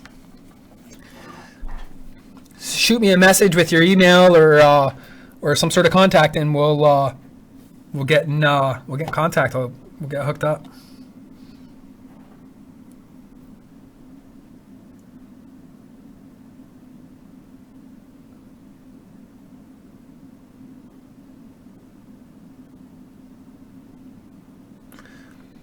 Okay, I'll do a quick demonstration of editing an effect and making a new effect, and generator. It's pretty much the same process.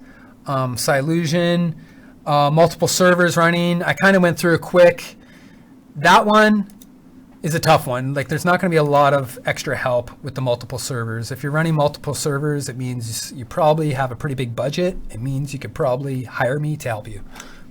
Sorry, but that's kind of the way it's going to go. But for the most part, if you want more than one server, hit 4, select more servers, select more GPUs, select your outputs. We will document more, but when you're starting to ask about the extended abilities for a particular job or whatever, then I will draw the line of what I will do, basically, because this is a pretty heavy-duty system that could basically save companies unbelievable amounts of money if you chose to. So yeah, so multiple servers, you should be able to get it going just by, but if you're running multiple machines, if you're trying to get it working across multiple machines right now, yeah, that's a tough one. That you would really probably need me to help you. Maybe not, but at the same time, if you're actually trying to get other machines to work at this moment, there's a number of things that we would have to make sure are working. For one, you definitely need this to be on local or remote. My bad. Sorry, remote. For one, you definitely need to be on remote to be controlling another machine. Last time I did check, though, everything did work. It was I turned local or remote on, and I set.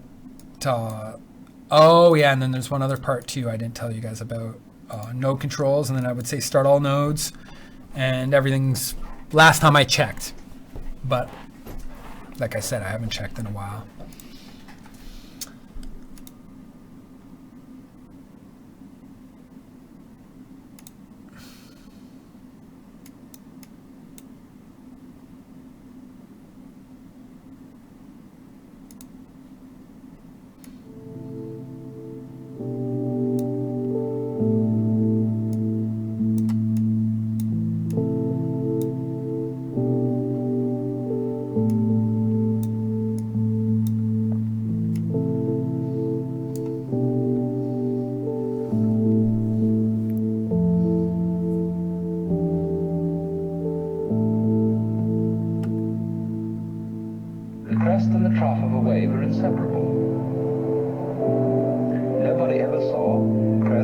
troughs or troughs without crests, just as you don't encounter in life people with fronts but no backs.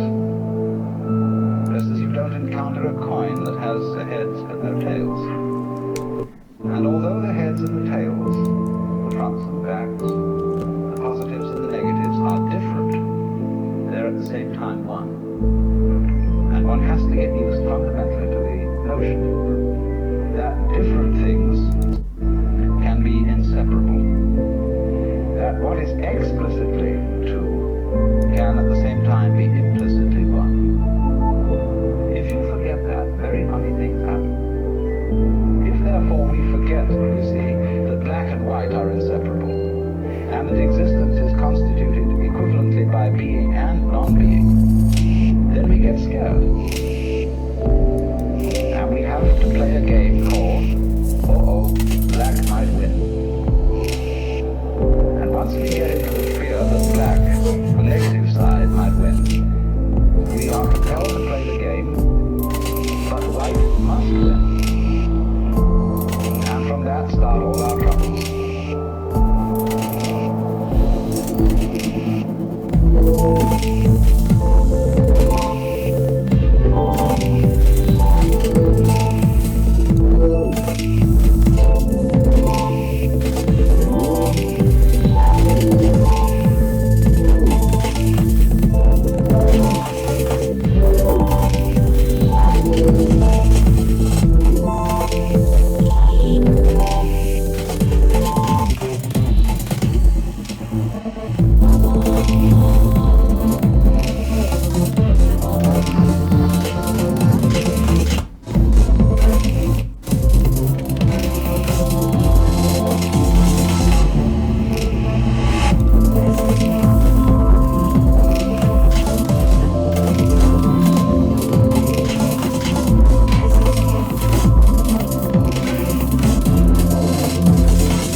Well, I think that's it, everyone.